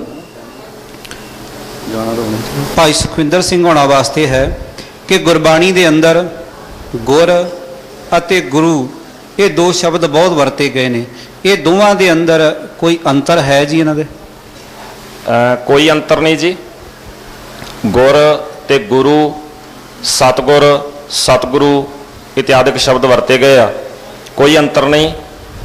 ਜੇ ਕੋਈ ਅੰਤਰ ਕਿਸੇ ਵੀਰ ਨੂੰ ਲੱਗਦਾ ਆ ਤਾਂ ਮੈਂ ਤਾਂ ਇੰਨਾ ਹੀ ਕਹਿ ਸਕਦਾ ਕਿ ਜਿੱਥੇ ਗੁਰ ਗੁਰੂ ਸ਼ਬਦ ਵਰਤਿਆ ਉੱਥੇ ਤੁਸੀਂ ਜਪਜੀ ਸਾਹਿਬ ਦਾ ਪਾਠ ਕਰਦੇ ਆ, ਇਹ ਵੀ ਪਾਠ ਕੀਤਾ ਹੋਏਗਾ, ਗੁਰਾ ਇੱਕ ਦੇ ਬੁਝਾਈ, ਗੁਰ ਗੁਰੂ ਗੁਰਾ, ਸਤਿਗੁਰਾ ਸ਼ਬਦ ਵੀ ਆਉਂਦਾ ਆ। ਤੋ ਇਹ ਸਿਰਫ ਤੇ ਸਿਰਫ ਜਿਹੜੀ ਸ਼ਬਦਾਵਲੀ ਵਰਤੀ ਗਈ ਆ ਉਹਦੇ 'ਚ ਲਾਂ, ਦੁਲਾਂ, ਕੰਨਾ, ਔਂਕੜ, ਦੁਲੈਂਕੜੇ ਇਤਿਆਦਿਕ ਅੱਖਰਾਂ ਜਿਹੜੀਆਂ ਮਾਤਰਾਵਾਂ ਦੀ ਵਰਤੋਂ ਹੋਈ ਅੱਖਰਾਂ ਦੇ ਨਾਲ, ਲੇਕਿਨ ਅਰਥਾਂ ਵਿੱਚ ਇਹਦੇ ਕੋਈ ਫਰਕ ਨਹੀਂ ਹੈ। ਗੁਰ ਜੇ ਰਾਰੇ ਨੂੰ ਔਂਕੜ ਲੱਗਾ ਹੈ ਤੇ ਉਹਦਾ ਮਤਲਬ ਹੈ ਇੱਕ ਵਚਨ ਪੁਲਿੰਗ। ਜੇ ਰਾਰਾ ਮੁਕਤਾ ਹੈ ਤੇ ਇਹਦਾ ਅਰਥ ਹੈ ਉਹਦੇ ਨਾਲ ਅਗਲੇ ਪਾਸੇ ਕੋਈ ਨਾ ਕੋਈ ਸੰਬੰਧਕੀ ਅੱਖਰ ਹੋਏਗਾ। ਸੰਬੰਧਕੀ ਦਾ ਮਤਲਬ ਹੈ ਦਾ, ਦੇ, ਦੀ, ਕਾ, ਕੇ, ਕੀ, ਕਉ, ਵਿੱਚ, ਮਹਿ ਇਤਿਆਦਿਕ ਸ਼ਬਦ। ਜਿਵੇਂ ਮੂਲ ਮੰਤਰ ਦਾ ਆਪਾਂ ਪਾਠ ਕਰਦੇ ਹਾਂ ਤਾਂ ਅਜੂਨੀ, ਸੈ, ਭੰਗ ਤੇ ਆਖਰੀ ਹੈ ਗੁਰ ਪ੍ਰਸਾਦ। ਗੁਰ ਪ੍ਰਸਾਦ, ਗੁਰ ਦੇ ਰਾਰੇ ਨੂੰ ਔਂਕੜ ਨਹੀਂ। ਹੁਣ ਆਪਾਂ ਜਦੋਂ ਅਰਥ ਕਰਦੇ ਹਾਂ ਤੇ ਅਰਥ ਆਪਾਂ ਕਰਦੇ ਹਾਂ ਗੁਰੂ ਦੀ ਕਿਰਪਾ ਨਾਲ। ਐਸਾ ਪ੍ਰਮਾਤਮਾ ਕਿਵੇਂ ਮਿਲ ਸਕਦਾ ਹੈ? ਗੁਰ ਪ੍ਰਸਾਦ, ਗੁਰੂ ਦੀ ਕਿਰਪਾ ਨਾਲ। ਗੁਰ ਦੇ ਰਾਰੇ ਨੂੰ ਔਂਕੜ ਨਹੀਂ। ਕਿਉਂ ਨਹੀਂ? ਕਾਰਨ ਹੈ ਉੱਥੇ ਵਿਚਕਾਰ ਗੁਰੂ ਦੀ ਕਿਰਪਾ ਆ ਰਿਹਾ ਹੈ। ਆ ਜਿਹੜਾ ਦੀ ਸ਼ਬਦ ਹੈ ਗ੍ਰਾਮਰ ਦੇ ਵਿੱਚ, ਵਿਆਕਰਣ ਦੇ ਨੇਮ ਵਿੱਚ ਇਹ ਰਾਰੇ ਦੇ ਔਂਕੜ ਨੂੰ ਲੱਗਣ ਨਹੀਂ ਦਿੰਦਾ, ਕਿਉਂਕਿ ਰਾਰੇ ਦਾ ਔਂਕੜ ਲੱਥਦਾ ਤਾਂ ਹੈ ਜਦੋਂ ਨਾਉਨ ਦੇ ਆਖਰੀ ਅੱਖਰ ਦਾ ਔਂਕੜ ਲੱਥ ਜਾਂਦਾ ਹੈ, ਜਦੋਂ ਉਹਦੇ ਨਾਲ ਕੋਈ ਸੰਬੰਧਕੀ ਅੱਖਰ ਆ ਜਾਂਦਾ ਹੈ। ਖੈਰ ਇਹ ਇੱਕ ਅਲੱਗ ਵਿਸ਼ਾ ਹੈ, ਪਰ ਗੁਰੂ, ਗੁਰ ਇਤਿਆਦਿਕ ਸ਼ਬਦਾਂ ਦੇ ਵਿੱਚ ਅਰਥਾਂ ਵਿੱਚ ਕੋਈ ਅੰਤਰ ਨਹੀਂ ਹੈ। ਭਾਈ ਸਰਬਜੀਤ ਸਿੰਘ ਹੋਣਾ ਵਾਸਤੇ ਸਵਾਲ ਅਗਲਾ ਆਇਆ ਜੀ। ਬਹੁਤ ਸਾਰੀਆਂ ਕਥਾਵਾਂ ਦੇ ਵਿੱਚ ਇਸ ਤਰ੍ਹਾਂ ਸੁਣਨ ਨੂੰ ਮਿਲਦਾ ਹੈ ਕਿ ਸਾਨੂੰ ਇਹ ਜਿਹੜਾ ਮਨੁੱਖਾ ਜਨਮ ਮਿਲਿਆ ਇਹਦੇ ਵਿੱਚ ਨਾਮ ਜਪਣਾ ਚਾਹੀਦਾ ਹੈ। ਬਾਰ-ਬਾਰ ਨਾਮ ਜਪਣ ਦੀ ਗੱਲ ਆਉਂਦੀ ਹੈ ਤੇ ਇਹ ਨਾਮ ਕਿਹੜਾ ਹੈ ਤੇ ਕਿਵੇਂ ਜਪਣਾ ਚਾਹੀਦਾ ਜੀ? ਦੇਖੋ ਜੀ, ਸਭ ਤੋਂ ਪਹਿਲੀ ਗੱਲ ਹੈ ਤੇ ਜਦੋਂ ਅਸੀਂ ਸਤਿਗੁਰ ਦੀ ਬਾਣੀ ਨੂੰ ਧਿਆਨ ਨਾਲ ਪੜ੍ਹਦੇ ਹਾਂ, ਜਦੋਂ ਜਪਣ ਦੀ ਗੱਲ ਆਉਂਦੀ ਹੈ ਬਾਣੀ ਵਿੱਚ ਗਿਆਨ ਨੂੰ ਵੀ ਜਪਣਾ ਕਿਹਾ। ਜਿਵੇਂ ਐਸਾ ਗਿਆਨ ਜਪੋ, ਗਿਆਨ ਤੇ ਲਿਆ ਜਾਂਦਾ ਹੈ, ਜਪਿਆ ਨਹੀਂ ਜਾਂਦਾ। ਭਾਵ ਵਾਹਿਗੁਰੂ ਪਰਮੇਸ਼ਰ ਦੇ ਗੁਣਾਂ ਨੂੰ ਜੀਵਨ ਦੇ ਵਿੱਚ ਧਾਰਨ ਕਰਨਾ ਹੀ ਅਸਲ ਵਿੱਚ ਨਾਮ ਜਪਣਾ ਹੈ। ਜਦੋਂ ਅਸੀਂ ਗੁਰਬਾਣੀ ਨੂੰ ਧਿਆਨ ਨਾਲ ਪੜ੍ਹਦੇ ਹਾਂ, ਗੁਰਮਤਿ ਹਰ ਹਰ ਨਾਮ ਹੈ ਮੇਰੀ ਜਿੰਦੜੀਏ। ਗੁਰਮਤਿ ਜਿਹੜੀ ਹੈ ਗੁਰੂ ਦੀ ਮੱਤ, ਗੁਰੂ ਦੀ ਸਿੱਖਿਆ। ਭਗਤ ਨਾਮਦੇਵ ਜੀ ਨੇ ਆਪਣੇ ਇੱਕ ਪਾਵਨ ਸ਼ਬਦ ਵਿੱਚ ਇਸ ਗੱਲ ਦੀ ਵਿਆਖਿਆ ਬੜੇ ਸੁੰਦਰ ਤਰੀਕੇ ਨਾਲ ਕੀਤੀ ਹੈ ਕਿ ਜਿਵੇਂ ਇੱਕ ਸੁਨਿਆਰਾ ਬੜੀ ਮਿਹਨਤ ਦੇ ਨਾਲ, ਬੜੀ ਮਨ ਦੀ ਇਕਾਗਰਤਾ ਦੇ ਨਾਲ ਸੋਨੇ ਨੂੰ ਘੜਦਾ ਹੈ, ਜਿਵੇਂ ਇੱਕ ਬੱਚਾ ਆਕਾਸ਼ ਵਿੱਚ ਪਤੰਗ ਨੂੰ ਉਡਾਉਂਦਾ ਹੈ, ਉਹ ਪਤੰਗ ਨੂੰ ਉਡਾਉਂਦਿਆਂ ਆਪਣਾ ਧਿਆਨ ਜਿਹੜਾ ਹੈ ਉਹ ਮਾਂ ਦੀਆਂ ਗੱਲਾਂ ਵੱਲ ਵੀ ਰੱਖਦਾ ਹੈ ਤੇ ਮੇਨ ਸੁਰਤ ਉਹਦੀ ਪਤੰਗ ਦੀ ਡੋਰ ਵਿੱਚ ਹੁੰਦੀ ਹੈ। ਜਿਵੇਂ ਆਨੀ ਲੈ ਕਾਗਦ ਕਾਟੀ ਲੈ ਗੂਡੀ, ਆਕਾਸ਼ ਮੱਧੇ ਭਰਮੀ ਅਲੇ, ਪੰਚ ਜਨਾ ਸੋ ਬਾਤ ਬਤਊਆ, ਚੀਜ਼ ਸੋ ਡੋਰੀ ਰਾਖੀ ਅਲੇ। ਭਾਵ ਜਿਵੇਂ ਚਿੱਤ ਡੋਰੀ 'ਚ ਰੱਖਦਾ, ਇੱਦਾਂ ਅਸੀਂ ਆਪਣੇ ਮਨ ਨੂੰ ਗੁਰੂ ਦੀ ਮੱਤ ਵਿੱਚ ਪਰੋ ਕੇ ਰੱਖਣਾ ਹੈ। ਜਿਵੇਂ ਬਾਣੀ 'ਚ ਸਾਨੂੰ ਬਾਰ-ਬਾਰ ਆਉਂਦਾ ਹੈ ਭਾਂਡਾ ਧੋਏ ਬੈਸ ਧੂਪ ਦੇਵੋ ਤੋ ਦੁੱਧੇ ਕੋ ਜਾਓ। ਮੈਂ ਸਮਝਦਾ ਇਸ ਤੋਂ ਵੱਡੀ ਉਦਾਹਰਨ ਸਾਨੂੰ ਗੁਰਬਾਣੀ 'ਚੋਂ ਹੋਰ ਲੱਭਣੀ ਮੁਸ਼ਕਿਲ ਹੈ ਕਿ ਕਿੰਨੇ ਸੋਹਣੇ ਤਰੀਕੇ ਨਾਲ ਸਾਦਾ ਜੀ ਉਦਾਹਰਨ ਸਾਡੇ ਆਮ ਘਰਾਂ ਦੀ ਹੈ ਕਿ ਕਿੱਦਾਂ ਨਾਮ ਜਪਣਾ ਹੈ। ਜਪੋ ਤਾਂ ਇੱਕੋ ਨਾਮਾ ਅਵਰ ਨਿਰਾਫਲ ਕਾਮਾ, ਵੀ ਇੱਕ ਨਾਮ ਜਪੋ। ਅਵਰ ਨਿਰਾਫਲ ਕਾਮਾ ਦਾ ਅਰਥ ਆਮ ਕਰਕੇ ਇੰਜ ਕੀਤਾ ਜਾਂਦਾ ਕਿ ਜਿਹੜੇ ਬਾਕੀ ਤੁਸੀਂ ਕੰਮ ਕਰਦੇ ਹੋ, ਜਿਹੜੀਆਂ ਦੁਕਾਨਾਂ ਕਰਦੇ ਹੋ, ਖੇਤੀਬਾੜੀ ਕਰਦੇ ਹੋ, ਜੇ ਇਹ ਕੰਮ ਅਸੀਂ ਛੱਡ ਦਿੱਤੇ ਪਰਿਵਾਰ ਕਿਵੇਂ ਚੱਲੇਗਾ, ਸਮਾਜ ਕਿਵੇਂ ਚੱਲੇਗਾ। ਇੱਥੇ ਅਵਰ ਨਿਰਾਫਲ ਕਾਮਾ ਦਾ ਅਰਥ ਹੈ ਜਿਹੜੇ ਉਹ ਕੰਮ ਤੁਸੀਂ ਰੱਬ ਦੀ ਪ੍ਰਾਪਤੀ ਵਾਸਤੇ ਜਾਂ ਘਰ ਦੀ ਸ਼ਾਂਤੀ ਵਾਸਤੇ ਕਰਦੇ ਹੋ। ਭਾਵ ਸਰੀਰਕ ਤਲ ਉੱਪਰ ਕੀਤੇ ਹੋਏ ਕਰਮ ਕਾਂਡ, ਭਾਵ ਕਿਸੇ ਵਿਸ਼ੇਸ਼ ਦਿਨ ਜਾ ਕੇ ਕਿਸੇ ਜਗ੍ਹਾ ਇਸ਼ਨਾਨ ਕਰ ਆਉਣਾ, ਦਾਨ ਪੁੰਨ ਕਰਨੇ ਆਦਿ ਇੱਦਾਂ ਦੇ ਲਫ਼ਜ਼ ਜਿਹੜੇ ਸਰੀਰਕ ਤਲ ਉੱਪਰ ਕਰ ਰਹੇ ਹੋ, ਪਰ ਰੱਬੀ ਗੁਣ ਆਪਣੇ ਜੀਵਨ ਦੇ ਵਿੱਚ ਧਾਰਨ ਨਹੀਂ ਕੀਤੇ ਹੋਏ। ਹੁਣ ਸਤਿਗੁਰੂ ਜੀ ਕਹਿੰਦੇ ਭਾਂਡਾ ਧੋਏ ਬੈਸ ਧੂਪ ਦੇਵੋ ਤਉ ਦੁੱਧੇ ਕੋ ਜਾਓ। ਜਿਵੇਂ ਦੁੱਧ ਨੂੰ ਜਮਾਉਣ ਵਾਸਤੇ ਪਹਿਲਾਂ ਉਹਨੂੰ ਗਰਮ ਕਰਨਾ ਪੈਂਦਾ, ਫਿਰ ਜਾਗ ਲਾਈ ਜਾਂਦੀ ਹੈ, ਫਿਰ ਦਹੀਂ ਬਣਦਾ ਹੈ, ਫਿਰ ਰਿੜਕਿਆ ਜਾਂਦਾ ਹੈ, ਮੱਖਣ ਨਿਕਲਦਾ ਹੈ, ਫਿਰ ਉਹ ਮੱਖਣ ਖਾਣ ਦੇ ਸਮਾਜ ਦੇ ਲੋਕਾਂ ਦੇ ਕੰਮ ਆਉਂਦਾ ਹੈ। ਕਹਿੰਦੇ ਇਸੇ ਤਰ੍ਹਾਂ ਪ੍ਰਮਾਤਮਾ ਦੇ ਰਸਤੇ 'ਤੇ ਤੁਰਦਿਆਂ ਹੋਇਆਂ ਦੂਧ ਕਰਮ ਆਪਣੇ ਰੋਜ਼ ਜਿਹੜੀ ਕਿਰਤ ਹੈ ਨਾ, ਕਿਰਤ ਨੂੰ ਦੁੱਧ ਵਰਗੀ ਚਿੱਟੀ ਕਰਨਾ। ਉਹ ਜਿਹੜੀ ਕਹਾਣੀ ਆਉਂਦੀ ਹੈ ਨਾ ਵੀ ਭਾਈ ਲਾਲੋ ਦੀ ਰੋਟੀ ਨੱਪੀ ਤੇ ਉਹਦੇ ਵਿੱਚੋਂ ਦੁੱਧ ਨਿਕਲਿਆ, ਮਲਕ ਭਾਗੋ ਦੀ ਰੋਟੀ ਨੱਪੀ ਤੇ ਵਿੱਚੋਂ ਖੂਨ ਨਿਕਲਿਆ। ਪ੍ਰਤੀਕ ਨੇ ਸਾਡੇ ਵਾਸਤੇ। ਗੁਰੂ ਸਾਹਿਬ ਕੋਈ ਇਦਾਂ ਦਾ ਕੰਮ ਨਹੀਂ ਸੀ ਕਰਨਾ। ਦੱਸਣ ਆਏ ਕਿ ਲਾਲੋ ਦੀ ਰੋਟੀ ਦੁੱਧ ਵਰਗੀ ਸਫੇਦ ਹੈ, ਮਲਕ ਭਾਗੋ ਦੀ ਰੋਟੀ ਜਿਹੜੀ ਹੈ ਉਹਦੇ ਵਿੱਚ ਜੇ ਰਤ ਲੱਗੇ ਕੱਪੜੇ ਜਾਮਾ ਹੋਏ ਪਲੀਤ, ਜੋ ਰਤ ਪੀਵੇਂ ਮਾਨਸਾ, ਮਾਨਸ ਖਾਣੇ ਕਰੇ ਨਵਾਜ, ਉਹਦੀ ਰੋਟੀ ਜਿਹੜੀ ਖੂਨ ਨਾਲ ਲਿਬੜੀ ਹੋਈ ਹੈ। ਪ੍ਰਤੀਕ ਦਿੱਤੇ ਮਹਾਰਾਜ ਨੇ ਬਾਣੀ ਦੇ ਵਿੱਚ ਸਮਝਾਇਆ ਕਿ ਦੂਧ ਕਰਮ ਫੁਨ ਸੁਰਤ ਸਮਾਇਣ, ਭਾਵ ਸੁਰਤ ਸੱਚ ਨਾਲ ਜੁੜੀ ਹੋਵੇ, ਸਾਡੀ ਕਮਾਈ ਦੁੱਧ ਵਰਗੀ ਚਿੱਟੀ ਹੋਏ ਨਿਰਾਸ ਜਮਾਵੋ, ਜਪੋ ਤਾਏ ਕੋ ਨਾਮਾ ਅਵਰ ਨਿਰਾਫਲ ਕਾਮਾ। ਭਾਵ ਸੱਚੀ ਸੁੱਚੀ ਕਿਰਤ ਕਰਨੀ ਤੇ ਵਾਹਿਗੁਰੂ ਪਰਮੇਸ਼ਰ ਦੇ ਗੁਣ ਜਿਹੜੇ ਸਾਨੂੰ ਗੁਰਬਾਣੀ ਵਿੱਚ ਗੁਰੂ ਗ੍ਰੰਥ ਸਾਹਿਬ ਵਿੱਚ ਦੱਸੇ ਹੋਏ ਆ, ਉਹ ਅਸੀਂ ਆਪਣੇ ਜੀਵਨ ਦੇ ਵਿੱਚ ਧਾਰਨ ਕਰਨੇ। ਇਹੋ ਹੀ ਅਸਲ ਦੇ ਵਿੱਚ ਵਾਹਿਗੁਰੂ ਪਰਮੇਸ਼ਰ ਦਾ ਨਾਮ ਆ। ਬਾਕੀ ਰਹੀ ਗੱਲ ਪ੍ਰਮਾਤਮਾ ਨੂੰ ਯਾਦ ਕਰਨ ਦੀ, ਗੁਰਬਾਣੀ 'ਚ ਬੇਅੰਤ ਵਾਰ ਹਰੀ ਲਫ਼ਜ਼ ਆਇਆ, ਬੇਅੰਤ ਵਾਰ ਰਾਮ ਲਫ਼ਜ਼ ਆਇਆ, ਵਿੱਚ ਬੀਠਲ, ਰਮਈਆ, ਦਮੋਦਰ, ਕੇਸ਼ਵ ਆਦਿਕ ਲਫ਼ਜ਼ਾਂ ਦੇ ਨਾਲ ਸਤਿਗੁਰੂ ਨੂੰ, ਅਕਾਲ ਪੁਰਖ ਨੂੰ ਯਾਦ ਕੀਤਾ। ਇਹ ਉਹਦੇ ਨਾਮ ਸੰਸਾਰ ਦੇ ਵੱਲ ਵੇਖ ਕੇ ਬਣਾਏ ਗਏ ਨੇ, ਪਰ ਪ੍ਰਮਾਤਮਾ ਤੇ ਅਨਾਮ ਹੈ ਕਿਉਂਕਿ ਉਹ ਤੇ ਦਿਸ ਨਹੀਂ ਰਿਹਾ। ਫਿਰ ਉਹਦਾ ਨਾਮ ਕੀ ਹੈ? ਉਸ ਵਾਹਿਗੁਰੂ ਪਰਮੇਸ਼ਰ ਦੇ ਗੁਣ ਜਿਹੜੇ ਸਾਨੂੰ ਗੁਰਬਾਣੀ ਵਿੱਚੋਂ ਦੱਸ ਕੇ ਤੇ ਆਪਣੇ ਜੀਵਨ ਦੇ ਵਿੱਚ ਧਾਰਨ ਕਰਨੇ ਚਾਹੀਦੇ ਹਨ। ਅਗਲਾ ਸਵਾਲ ਭਾਈ ਜਗਜੀਤ ਸਿੰਘ ਹੋਣਾ ਵਾਸਤੇ ਭੈਣ ਜੀ ਹੋਣਾ ਵੱਲੋਂ ਆਇਆ ਕਿ ਸਹਿਜ ਪਾਠ ਕੀ ਗੁਰੂ ਗ੍ਰੰਥ ਸਾਹਿਬ ਮਹਾਰਾਜ ਦੀ ਹਜ਼ੂਰੀ ਵਿੱਚ ਜਾ ਕੇ ਹੀ ਆਰੰਭ ਕਰਨਾ ਚਾਹੀਦਾ ਹੈ ਔਰ ਸਮਾਪਤੀ ਵੀ ਇੱਥੇ ਹੋਣੀ ਚਾਹੀਦੀ ਹੈ, ਜਾਂ ਘਰ ਵਿੱਚ ਵੀ ਅਸੀਂ ਆਰੰਭਤਾ ਕਰ ਸਕਦੇ ਹਾਂ ਔਰ ਸਮਾਪਤੀ ਕਰ ਸਕਦੇ ਹਾਂ? ਔਰ ਨਾਲ ਹੀ ਮੈਂ ਥੋੜ੍ਹਾ ਜਿਹਾ ਹੋਰ ਇਹ ਸਵਾਲ ਵਧਾ ਦਿੰਦਾ ਹਾਂ ਕਿ ਮੰਨ ਲਓ ਕਿ ਸਹਿਜ ਪਾਠ ਅਸੀਂ ਇਸ ਪਿੰਡ ਆਰੰਭ ਕੀਤਾ ਹੈ ਤੇ ਕਿਧਰੇ ਸਾਨੂੰ ਵਿਦੇਸ਼ ਵਿੱਚ ਜਾਣਾ ਪੈ ਜਾਂਦਾ ਹੈ, ਤਾਂ ਜਿਹੜੀ ਸਮਾਪਤੀ ਹੈ ਕੀ ਅਸੀਂ ਵਿਦੇਸ਼ ਵਿੱਚ ਜਾ ਕੇ ਵੀ ਕਰ ਸਕਦੇ ਹਾਂ ਜੀ? ਗੁਰੂ ਸਵਾਰੇ ਖਾਲਸਾ ਜੀ, ਸਵਾਲ ਹੈ ਕਿ ਸਹਿਜ ਪਾਠ ਸਿਰਫ ਗੁਰੂ ਗ੍ਰੰਥ ਸਾਹਿਬ ਜੀ ਦੀ ਹਜ਼ੂਰੀ ਵਿੱਚ ਕੀਤਾ ਜਾ ਸਕਦਾ ਹੈ ਕਿ ਜਾਂ ਘਰ ਵਿੱਚ ਵੀ ਕੀਤਾ ਜਾ ਸਕਦਾ ਹੈ? ਪੋਥੀਆਂ ਤੋਂ ਵੀ ਕੀਤਾ ਜਾ ਸਕਦਾ ਹੈ।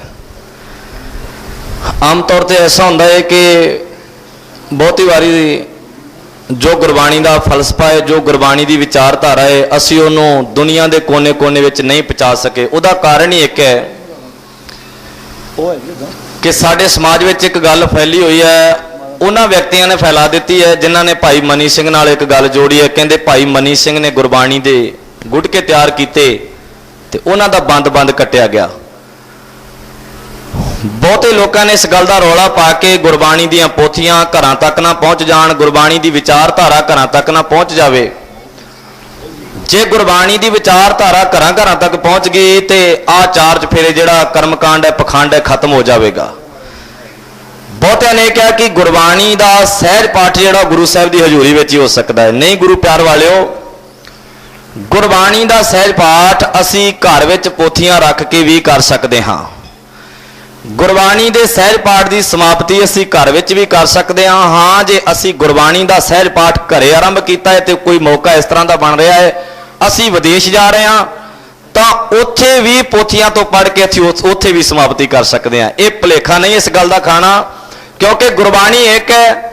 ਜਗ੍ਹਾ ਅਸੀਂ ਚੇਂਜ ਕਰ ਰਹੇ ਹਾਂ, ਜਗ੍ਹਾ ਇੱਕ ਤੋਂ ਦੂਸਰੀ ਜਗ੍ਹਾ ਜਾ ਰਹੇ ਹਾਂ, ਪਰ ਗੁਰਬਾਣੀ ਦਾ ਸਿਧਾਂਤ ਨਹੀਂ ਚੇਂਜ ਹੋ ਰਿਹਾ। ਗੁਰਬਾਣੀ ਤਾਂ ਉਹੀ ਹੈ, ਗੁਰਬਾਣੀ ਦੀ ਵਿਚਾਰਧਾਰਾ ਲਗਾਤਾਰ ਉਹੀ ਰਹੇਗੀ। ਇਸ ਗੱਲ ਦਾ ਭਰਮ ਨਹੀਂ ਕਰਨਾ। ਜੇ ਘਰ ਵਿੱਚ ਆਰੰਭ ਕੀਤਾ ਹੈ, ਇਸ ਜਗ੍ਹਾ ਤੋਂ ਕਿਸੇ ਹੋਰ ਦੂਜੀ ਜਗ੍ਹਾ ਤੇ ਜਾ ਰਹੇ ਹਾਂ, ਅਸੀਂ ਉੱਥੇ ਜਾ ਕੇ ਵੀ ਸਮਾਪਤੀ ਕਰ ਸਕਦੇ ਹਾਂ। ਔਰ ਬਹੁਤ ਵਧੀਆ ਗੱਲ ਹੈ ਜਿਹੜੇ ਮਾਈ ਭਾਈ ਰੋਜ਼ਾਨਾ ਸਹਿਜ ਪਾਠ ਕਰਦੇ ਨੇ। ਹੋਰ ਵੀ ਵਧੀਆ ਕੀਤਾ ਜਾ ਸਕਦਾ ਜੇ ਬੱਚਿਆਂ ਨੂੰ ਅਸੀਂ ਕਈ ਵਾਰ ਜਨਮ ਦਿਨ ਜਿਹੜੇ ਮਨਾਉਂਦੇ ਹਾਂ, ਅਸੀਂ ਮੋਮਬੱਤੀਆਂ ਜਗਾ ਕੇ ਤੇ ਜਨਮ ਦਿਨ ਮਨਾਉਂਦੇ ਹਾਂ, ਕਈ ਵਿਆਹ ਦੀ ਸਾਲਗਿਰਾ ਮਨਾਉਂਦੇ ਨੇ। ਚਾਹੀਦਾ ਤੇ ਇਹ ਹੈ ਕਿ ਬੱਚੇ ਵੀ ਖੁਦ ਸਹਿਜ ਪਾਠ ਕਰਿਆ ਕਰਨ, ਭਾਵੇਂ ਸਾਲ ਬਾਅਦ ਹੀ ਜਦੋਂ ਉਹਨਾਂ ਦਾ ਜਨਮ ਦਿਨ ਹੁੰਦਾ ਹੈ ਉਸ ਦਿਨ ਸਮਾਪਤੀ ਹੋ ਸਕਦੀ ਹੈ, ਜਾਂ ਕਿਸੇ ਦਾ ਵਿਆਹ ਹੈ ਜਿਹੜਾ ਜਿਸ ਦਿਨ ਹੋਇਆ ਸੀ ਉਸ ਦਿਨ ਵੀ ਸਮਾਪਤੀ ਹੋ ਸਕਦੀ ਹੈ। ਜੇ ਪਹਿਲਾਂ ਕੋ ਕਰ ਸਕਦਾ ਤੇ ਪਹਿਲਾਂ ਵੀ ਹੋ ਸਕਦਾ ਹੈ। ਸੋ ਵੱਧ ਤੋਂ ਵੱਧ ਸਾਨੂੰ ਬਾਣੀ ਦਾ ਲਾਹਾ ਪ੍ਰਾਪਤ ਕਰਨਾ ਚਾਹੀਦਾ ਜੀ। ਅਗਲਾ ਸਵਾਲ ਭਾਈ ਸੁਖਵਿੰਦਰ ਸਿੰਘ ਹੋਣਾ ਵਾਸਤੇ ਆਇਆ ਜੀ ਕਿ ਕਈ ਵਾਰ ਗੁਰਦੁਆਰਾ ਸਾਹਿਬਾਨਾਂ ਦੇ ਅੰਦਰ ਇਹ ਦੇਖਣ ਵਿੱਚ ਆਉਂਦਾ ਹੈ ਕਿ ਗ੍ਰੰਥੀ ਸਿੰਘ ਪੱਤਰੀ ਖੋਲ੍ਹਦੇ ਨੇ ਤੇ ਸੰਗਤਾਂ ਨੂੰ ਚੰਗੇ ਜਾਂ ਮਾੜੇ ਦਿਨ ਦੀ ਵਿਚਾਰ ਦੱਸਦੇ ਨੇ, ਜਾਂ ਕਈ ਜਾ ਕੇ ਮਾਈ ਭਾਈ ਉਹਨਾਂ ਕੋਲ ਪੁੱਛਦੇ ਨੇ ਕਿ ਜਿਹੜੀ ਜ਼ਮੀਨ ਸਾਡੀ ਉਹ ਸੁੱਤੀ ਹੈ ਕਿ ਜਾਗਦੀ ਹੈ। ਇਸ ਬਾਬਤ ਵਿਚਾਰ ਦੱਸੇ ਜਾਣ ਜੀ। ਜਵਾਬ ਤੇ ਬਾਅਦ ਦੀ ਗੱਲ ਹੈ ਜੀ। ਪਹਿਲਾਂ ਤਾਂ ਮੈਂ ਸੁਣ ਕੇ ਹੈਰਾਨ ਰਹਿ ਗਿਆ ਵੀ ਗੁਰਦੁਆਰੇ 'ਚ ਪੱਤਰੀ,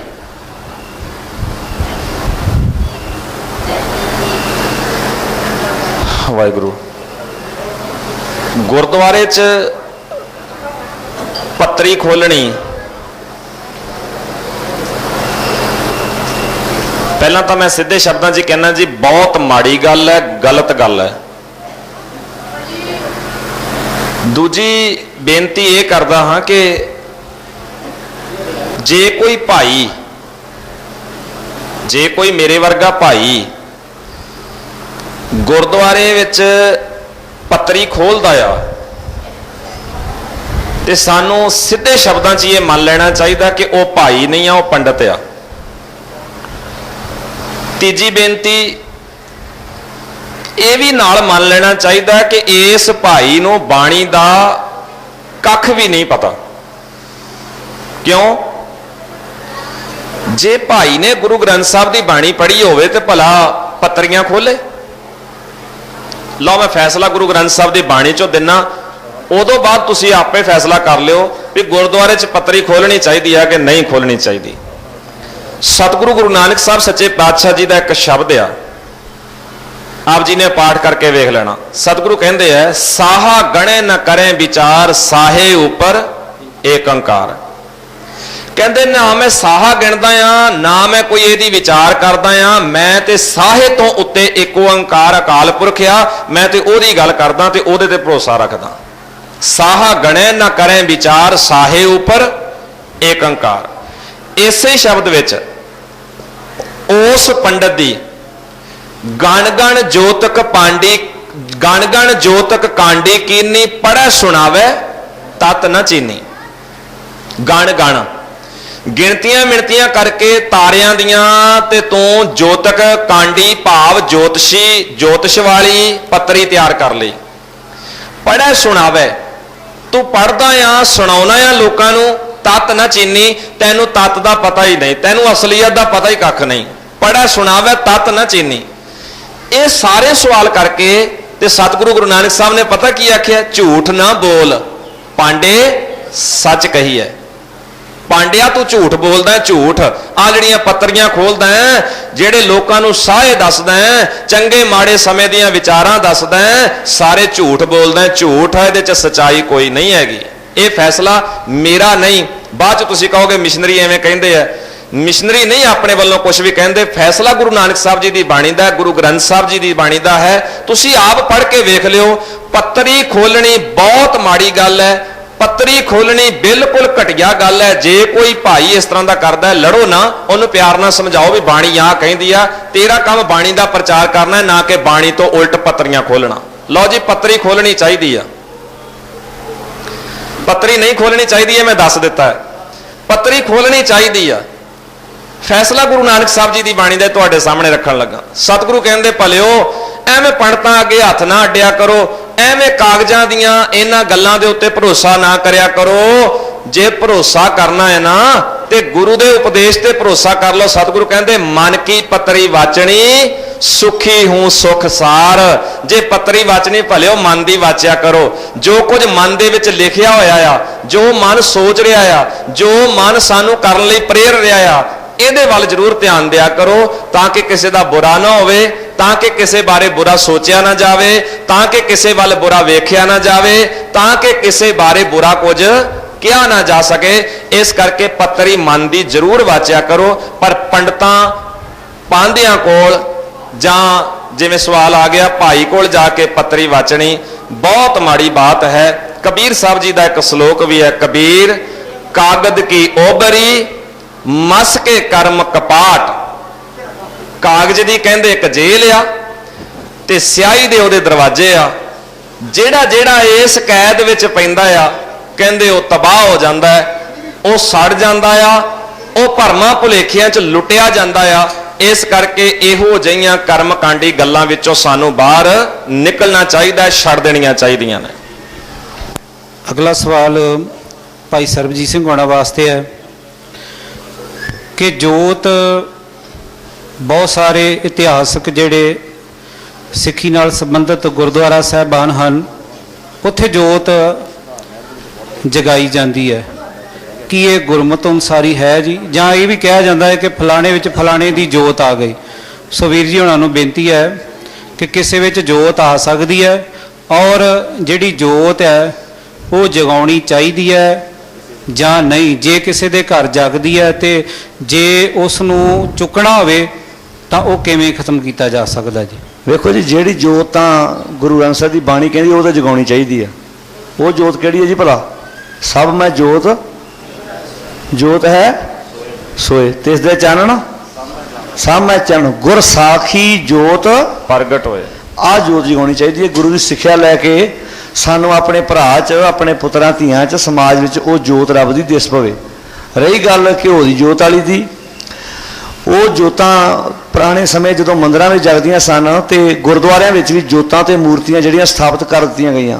ਜਦੋਂ ਸਿੰਘ ਸਭਾ ਲਹਿਰ ਹੋਂਦ ਵਿੱਚ ਆਈ ਆ, ਗੁਰਦੁਆਰਾ ਸੁਧਾਰ ਲਹਿਰ ਚੱਲੀ ਆ, ਉਹਨਾਂ ਯੋਧਿਆਂ ਨੇ ਬੜੇ ਸੋਹਣੇ ਤਰੀਕੇ ਦੇ ਨਾਲ ਗੁਰਦੁਆਰਿਆਂ ਵਿੱਚੋਂ ਮੂਰਤੀਆਂ, ਇਹ ਬ੍ਰਾਹਮਣੀ ਕਰਮਕਾਂਡ ਜਿਹੜੀਆਂ ਜੋਤਾਂ ਜਗਦੀਆਂ ਸਨ, ਇਹ ਬੰਦ ਕਰਾ ਦਿੱਤੀਆਂ ਸਨ। ਪਰ ਬਾਅਦ ਵਿੱਚ ਜਿਹੜੇ ਕੁਝ ਮਹੰਤ ਦੀ ਅੰਸ਼ ਦੇ ਕੁਝ ਬੰਦੇ ਸਨ, ਉਹਨਾਂ ਦੀਆਂ ਸੋਚ ਦੇ ਬੰਦੇ ਸਨ, ਸ਼ਾਇਦ ਉਹਨਾਂ ਨੇ ਸਰੂਪ ਬਦਲ ਲਏ ਪਰ ਸੋਚ ਆਪਣੀ ਨਹੀਂ ਬਦਲੀ। ਅੱਜ ਵੀ ਬਹੁਤਾਤ ਗਿਣਤੀ ਵਿੱਚ ਬਹੁਤ ਥਾਵਾਂ ਤੇ ਜਿਹੜੀਆਂ ਜੋਤਾਂ ਗੁਰਦੁਆਰਿਆਂ ਵਿੱਚ ਜਗ ਰਹੀਆਂ, ਤੇ ਜੇ ਕੋ ਬੰਦ ਕਰਾਉਣ ਦੀ ਕੋਸ਼ਿਸ਼ ਕਰਦਾ ਕਿ ਭਾਈ ਤੁਸੀਂ ਨਾ ਇਹ ਜੋਤ ਜਿਹੜੀ ਹੈ ਜਗਾਇਆ ਕਰੋ, ਤਾਂ ਬਹੁਤ ਜਿਹੜੇ ਸਾਡੇ ਲੋਕ ਵਾ ਜਿਨ੍ਹਾਂ ਦੀਆਂ ਆਪਣੀਆਂ ਨਿੱਜੀ ਭਾਵਨਾਵਾਂ ਜੁੜੀਆਂ, ਉਹ ਇਤਰਾਜ਼ ਕਰਦੇ ਆ। ਪਰ ਸੱਚੀ ਗੱਲ ਇਹ ਹੈ ਕਿ ਗੁਰਮਤ ਮੁਤਾਬਕ ਇਹ ਜਿਹੜੀਆਂ ਜੋਤਾਂ ਜਗਾਉਣੀਆਂ ਗੁਰਦੁਆਰਿਆਂ ਦੇ ਵਿੱਚ, ਜਿਹੜੀ ਸਿੱਖ ਰਹਿਤ ਮਰਿਆਦਾ ਦਾ ਪਹਿਲਾਂ ਜ਼ਿਕਰ ਕੀਤਾ, ਉਹਦੇ ਵਿੱਚ ਵੀ ਬਕਾਇਦਾ ਲਿਖਿਆ ਵੀ ਸਿੱਖ ਰਹਿਤ ਮਰਿਆਦਾ ਦੇ ਮੁਤਾਬਕ ਜਿਹੜੀ ਹੈ ਉਹ ਟੱਲੀਆਂ ਖੜਕਾਉਣੀਆਂ, ਸੰਖ ਪੂਰਨੇ, ਜੋਤਾਂ ਜਗਾਉਣੀਆਂ, ਮੂਰਤੀ ਪੂਜਾ ਕਰਨੀ ਆਦਿਕ ਜਿਹੜੀ ਇਹ ਮਨਮਤ ਹੈ, ਗੁਰਮਤ ਨਹੀਂ ਹੈਗੀ। ਬਕਾਇਦਾ ਤੁਸੀਂ ਸਟਾਲ ਤੋਂ ਸਿੱਖ ਰਹਿਤ ਮਰਿਆਦਾ ਲਿਜਾ ਸਕਦੇ ਹੋ, ਉਹਦੇ ਵਿੱਚ ਬਕਾਇਦਾ ਲਿਖਿਆ ਵੀ ਇਹ ਕੰਮ ਜਿਹੜੇ ਆ ਮਨਮਤ ਦੇ ਆ। ਪਰ ਅਸਲ ਦੇ ਵਿੱਚ ਇਹਦੇ ਨਾਲ ਸਾਡੀ ਕੋਈ ਨਿੱਜੀ ਦੁਕਾਨਦਾਰੀ ਚੱਲ ਪੈਂਦੀ ਆ। ਪੁਰਾਣੇ ਸਮੇਂ 'ਚ ਪਾੜ ਦੇ ਲਾਗੇ ਲਾਈਟ ਦਾ ਹੋਰ ਕੋਈ ਪ੍ਰਬੰਧ ਨਹੀਂ ਸੀ, ਸਭ ਤੋਂ ਵਧੀਆ ਘਿਓ ਦੀ ਜੋਤ ਦਾ ਸੀ। ਉਹ ਘਿਓ ਜੇ ਕਿਤੇ ਪਾਈਆ ਇੱਕ ਦਿਨ ਦਾ ਲੱਗਣਾ ਵੀ ਤੇ ਚੜ ਜਾਣਾ ਕਿਲੋ, ਤੇ 3 ਪਾਈਆ ਗੁਰਦੁਆਰੇ ਨੂੰ ਤੇ ਭਾਈ ਨੂੰ ਘਿਓ ਬਚ ਜਾਂਦਾ ਸੀ। ਉਹ ਕਿਉਂ ਕਹੂਗਾ ਵੀ ਜੋਤ ਨਾ ਜਗਾਓ? ਜਿਹਨੂੰ ਪਾਈਆ 3 ਪਾ ਘਿਓ ਰੋਜ਼ ਦਾ ਬਚ ਜਾਣਾ, ਉਹਨੇ ਤਾਂ ਕਹਿਣਾ ਭਾਈ ਇਹੋ ਜਿਹੀਆਂ 4 ਜੋਤਾਂ ਹੋਰ ਜਗਾਓ, ਮੈਨੂੰ ਕੀ ਮਾੜਾ, ਕਿਉਂਕਿ ਉਹਦੇ ਨਾਲ ਦੁਕਾਨਦਾਰੀ ਚੱਲ ਪੈਂਦੀ ਆ। ਤੇ ਇਸ ਕਰਕੇ ਗੁਰਮਤ ਦੇ ਮੁਤਾਬਕ ਜਿਹੜੀ ਅਸਲੀ ਜੋਤ ਹੈ ਉਹ ਹੈ ਸਾਨੂੰ ਸਾਰਿਆਂ 'ਚ ਰੱਬੀ ਗੁਣ ਦਿਸ ਪੈਣ।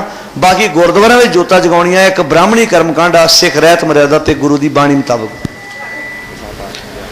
ਭਾਈ ਜਗਜੀਤ ਸਿੰਘ ਹੋਣਾ ਵਾਸਤੇ ਸਵਾਲ ਹੈ। ਮੈਂ ਇਸ ਤੋਂ ਪਹਿਲਾਂ ਕਿ ਸਵਾਲ ਕਰਾਂ, ਮੈਂ ਬੇਨਤੀ ਕਰ ਦਾਂਗਾ ਕਿ ਜੇ ਕੋਈ ਗੁਰਬਾਣੀ ਨੂੰ ਸਮਝ ਕੇ, ਇਤਿਹਾਸ ਨੂੰ ਜਾਣ ਕੇ ਤੇ ਮਨ ਦੇ ਵਿੱਚ ਇਸ ਤਰ੍ਹਾਂ ਦਾ ਵਿਚਾਰ ਪੈਦਾ ਹੋ ਜਾਏ ਕਿ ਸਾਡੇ ਘਰ ਜੋਤ ਜਗ ਰਹੀ ਹੈ ਤੇ ਅਸੀਂ ਉਹ ਚੁੱਕਣੀ ਚਾਹੁੰਦੇ ਹਾਂ, ਤੇ ਤੁਹਾਨੂੰ ਜੇ ਮਨ ਦੇ ਵਿੱਚ ਕੋਈ ਸਹਿਮ ਹੋਵੇ, ਡਰ ਹੋਵੇ, ਤਾਂ ਸਾਨੂੰ ਦੱਸ ਸਕਦੇ ਹੋ, ਅਸੀਂ ਜੋਤ ਉਹ ਨਾਲ ਲੈ ਜਾਵਾਂਗੇ ਜੀ।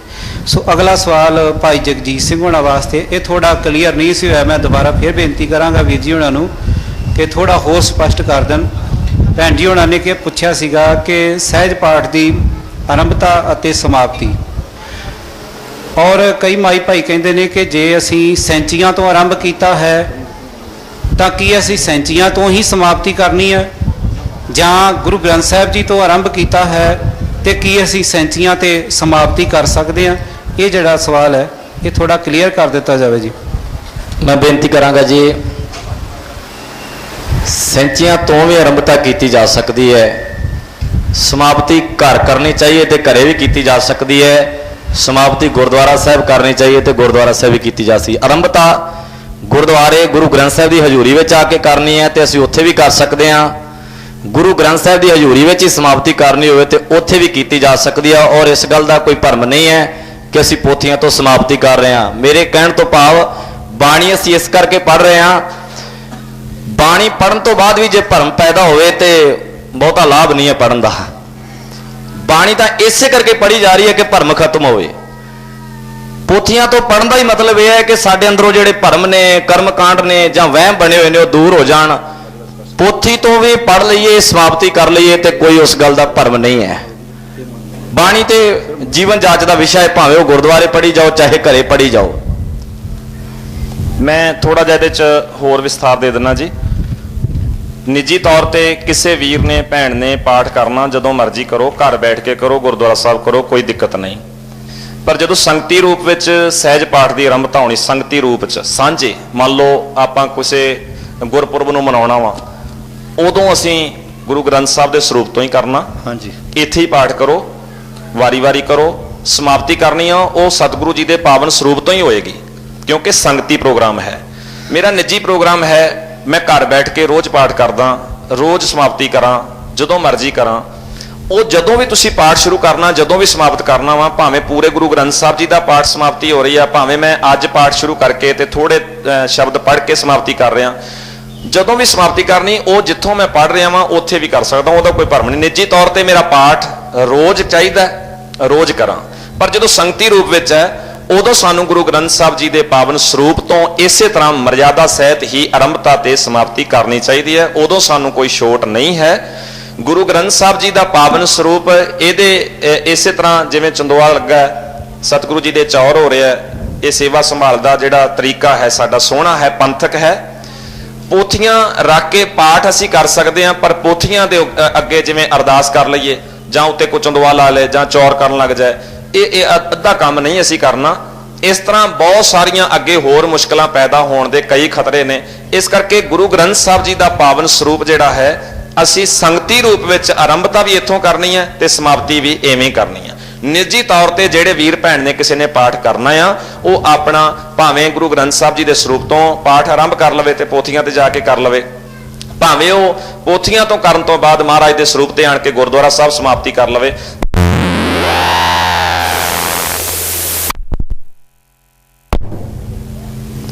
ਜਗ੍ਹਾ ਦਾ ਕੋਈ ਭੁਲੇਖਾ ਨਹੀਂ ਰੱਖਣਾ ਕਿ ਜਗ੍ਹਾ ਦੇ ਨਾਲ ਕੋਈ ਸੰਬੰਧ ਹੈ। ਸਾਡਾ ਸੰਬੰਧ ਗੁਰਬਾਣੀ ਨਾਲ ਹੈ। ਗੁਰਬਾਣੀ ਨੂੰ ਪੜ੍ਹਦਿਆਂ ਕੋਈ ਭਰਮ ਭੁਲੇਖਾ ਇਸ ਤਰ੍ਹਾਂ ਦਾ ਹੋਰ ਨਹੀਂ ਰੱਖਣ ਦੀ ਲੋੜ। ਪਹਿਲਾਂ ਵੀ ਭਾਈ ਸਰਬਜੀਤ ਸਿੰਘ ਹੋਣਾ ਨੇ ਭਾਵੇਂ ਇਸ ਸਵਾਲ ਦਾ ਲਗਭਗ ਜਵਾਬ ਦੇ ਦਿੱਤਾ ਸੀ, ਪਰ ਇਹ ਸਵਾਲ ਸਾਨੂੰ ਸੰਗਤ ਦੇ ਵਿੱਚੋਂ ਬਾਰ-ਬਾਰ ਆਉਂਦਾ, ਹਰ ਦੀਵਾਨ ਦੇ ਵਿੱਚ ਆਉਂਦਾ ਹੈ। 8-10 ਵਾਰ ਇਹ ਮਾਈ ਭਾਈ ਸਾਨੂੰ ਸਵਾਲ ਕਰਦੇ ਨੇ। ਪਹਿਲਾਂ ਨਾਮ ਜਪਣ ਦਾ ਸੀਗਾ, ਤਾਂ ਹੁਣ ਦੁਬਾਰਾ ਫਿਰ ਉਹ ਰੂਪ ਬਦਲ ਕੇ ਆਇਆ ਜੀ, ਇਹ ਸਿਮਰਨ ਕੀ ਹੁੰਦਾ ਹੈ ਔਰ ਸਿਮਰਨ ਦਾ ਤਰੀਕਾ ਕਿਹੜਾ ਹੈ, ਜਾਂ ਜਿਹੜੀ ਬਾਣੀ ਪੜ੍ਹਨੀ ਹੈ ਕਿ ਉਹਦੇ ਤੋਂ ਜ਼ਿਆਦਾ ਲਾਭ ਪ੍ਰਾਪਤ ਹੁੰਦਾ ਹੈ ਕਿ ਸਿਮਰਨ ਕਰਨ ਦੇ ਨਾਲ। ਕਿਉਂਕਿ ਬੜੇ ਤਰੀਕੇ ਅੱਜ ਕੱਲ੍ਹ ਚੱਲ ਪਏ ਹੋਏ ਨੇ, ਕੋਈ ਲਾਈਟ ਬੰਦ ਕਰਕੇ, ਕੋਈ ਅੱਖਾਂ ਬੰਦ ਕਰਕੇ, ਕੋਈ ਕਿਸੇ ਤਰ੍ਹਾਂ ਦਾ ਕੋਈ ਸਾਜ਼ ਵਜਾ ਕੇ। ਸੋ ਮੈਂ ਬੇਨਤੀ ਕਰਾਂਗਾ ਭਾਈ ਸਰਬਜੀਤ ਸਿੰਘ ਹੋਣੀ, ਭਾਈ ਸੁਖਵਿੰਦਰ ਸਿੰਘ ਹੋਣੀ, ਸੋ ਇਸ ਬਾਰੇ ਥੋੜੇ ਵਿਚਾਰ ਦੇਣ ਜੀ। ਪਹਿਲਾਂ ਤਾਂ ਜਿਵੇਂ ਸਵਾਲ ਹੈ ਜੀ ਕਿ ਗੁਰਬਾਣੀ ਪੜ੍ਹਨ ਤੋਂ ਵੱਧ ਲਾਭ ਹੈ ਜਾਂ ਸਿਮਰਨ ਤੋਂ ਵੱਧ ਲਾਭ ਹੈ, ਸਾਨੂੰ ਸਿਮਰਨ ਕਰਨਾ ਚਾਹੀਦਾ ਜਾਂ ਬਾਣੀ ਪੜ੍ਹਨੀ ਚਾਹੀਦੀ ਆ। ਮੈਂ ਜਵਾਬ ਦੇਣ ਤੋਂ ਪਹਿਲਾਂ ਤੁਹਾਡੇ ਕੋਲੋਂ ਪੁੱਛਣਾ ਚਾਹੁੰਦਾ ਹਾਂ ਕਿ ਸਿਮਰਨ ਤੇ ਬਾਣੀ ਦੋ ਚੀਜ਼ਾਂ ਨੇ। ਸਾਧ ਸੰਗਤ ਜੀ, ਮੈਂ ਤੁਹਾਡੇ ਕੋਲੋਂ ਪੁੱਛ ਰਿਹਾ, ਗੁਰਬਾਣੀ ਅਤੇ ਸਿਮਰਨ ਦੋ ਚੀਜ਼ਾਂ ਨੇ? ਹਾਂਜੀ, ਇੱਕ ਆ। ਤੇ ਫਿਰ ਅਸੀਂ ਦੁਬਿਧਾ ਵਿੱਚ ਕਿਉਂ ਪਏ ਹੋਏ ਆ? ਫਿਰ ਸਾਨੂੰ ਇਹ ਪੁੱਛਣ ਦੀ ਲੋੜ ਕਿਉਂ ਪਈ ਵੀ ਬਾਣੀ ਦਾ ਵੱਧ ਪੜ੍ਹਨ ਦਾ ਫਾਇਦਾ ਕਿ ਸਿਮਰਨ ਕਰਨ ਦਾ ਫਾਇਦਾ? ਜੇ ਬਾਣੀ ਅੱਡ ਆ ਤੇ ਸਿਮਰਨ ਅੱਡ, ਫਿਰ ਸਿਮਰਨ ਹੋਇਆ ਕਿਹੜਾ? ਉਹ ਸਿਮਰਨ ਕਿੱਥੋਂ ਲਿਆਂਦਾ ਆਪਾਂ? ਗੁਰਬਾਣੀ ਦੀ ਸਿੱਖਿਆ ਦਾ ਸਿਮਰਨ ਸਦਾ ਰਹਿਣਾ ਚਾਹੀਦਾ ਹੈ। ਗੁਰਬਾਣੀ ਦੇ ਅਸੂਲਾਂ ਦਾ ਸਿਮਰਨ ਸਦਾ ਰਹਿਣਾ ਚਾਹੀਦਾ ਹੈ। ਗੁਰਬਾਣੀ ਵਾਲੇ ਗੁਣਾਂ ਦਾ ਸਦਾ ਸਿਮਰਨ ਰਹਿਣਾ ਚਾਹੀਦਾ ਹੈ। ਕਿਵੇਂ?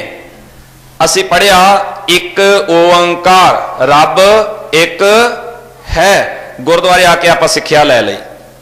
ਹੁਣ ਆਪਾਂ ਘਰ ਜਾਣਾ, ਆਪਣੇ ਕਾਰੋਬਾਰ ਤੇ ਜਾਣਾ, ਸਮਾਜ ਵਿੱਚ ਜਾਣਾ, ਆਪਾਂ ਕਿਸੇ ਰਿਸ਼ਤੇਦਾਰ ਕੋਲ ਜਾਣਾ, ਇਹ ਸਿੱਖਿਆ ਉੱਥੇ ਜਾਣੀ ਚਾਹੀਦੀ ਕਿ ਨਹੀਂ ਜਾਣੀ ਚਾਹੀਦੀ? ਰੱਬ ਇੱਕ ਹੈ, ਸਰਬ ਵਿਆਪਕ ਹੈ, ਉੱਥੇ ਜਾ ਕੇ ਬਦਲ ਜਾਣੀ ਚਾਹੀਦੀ ਹੈ।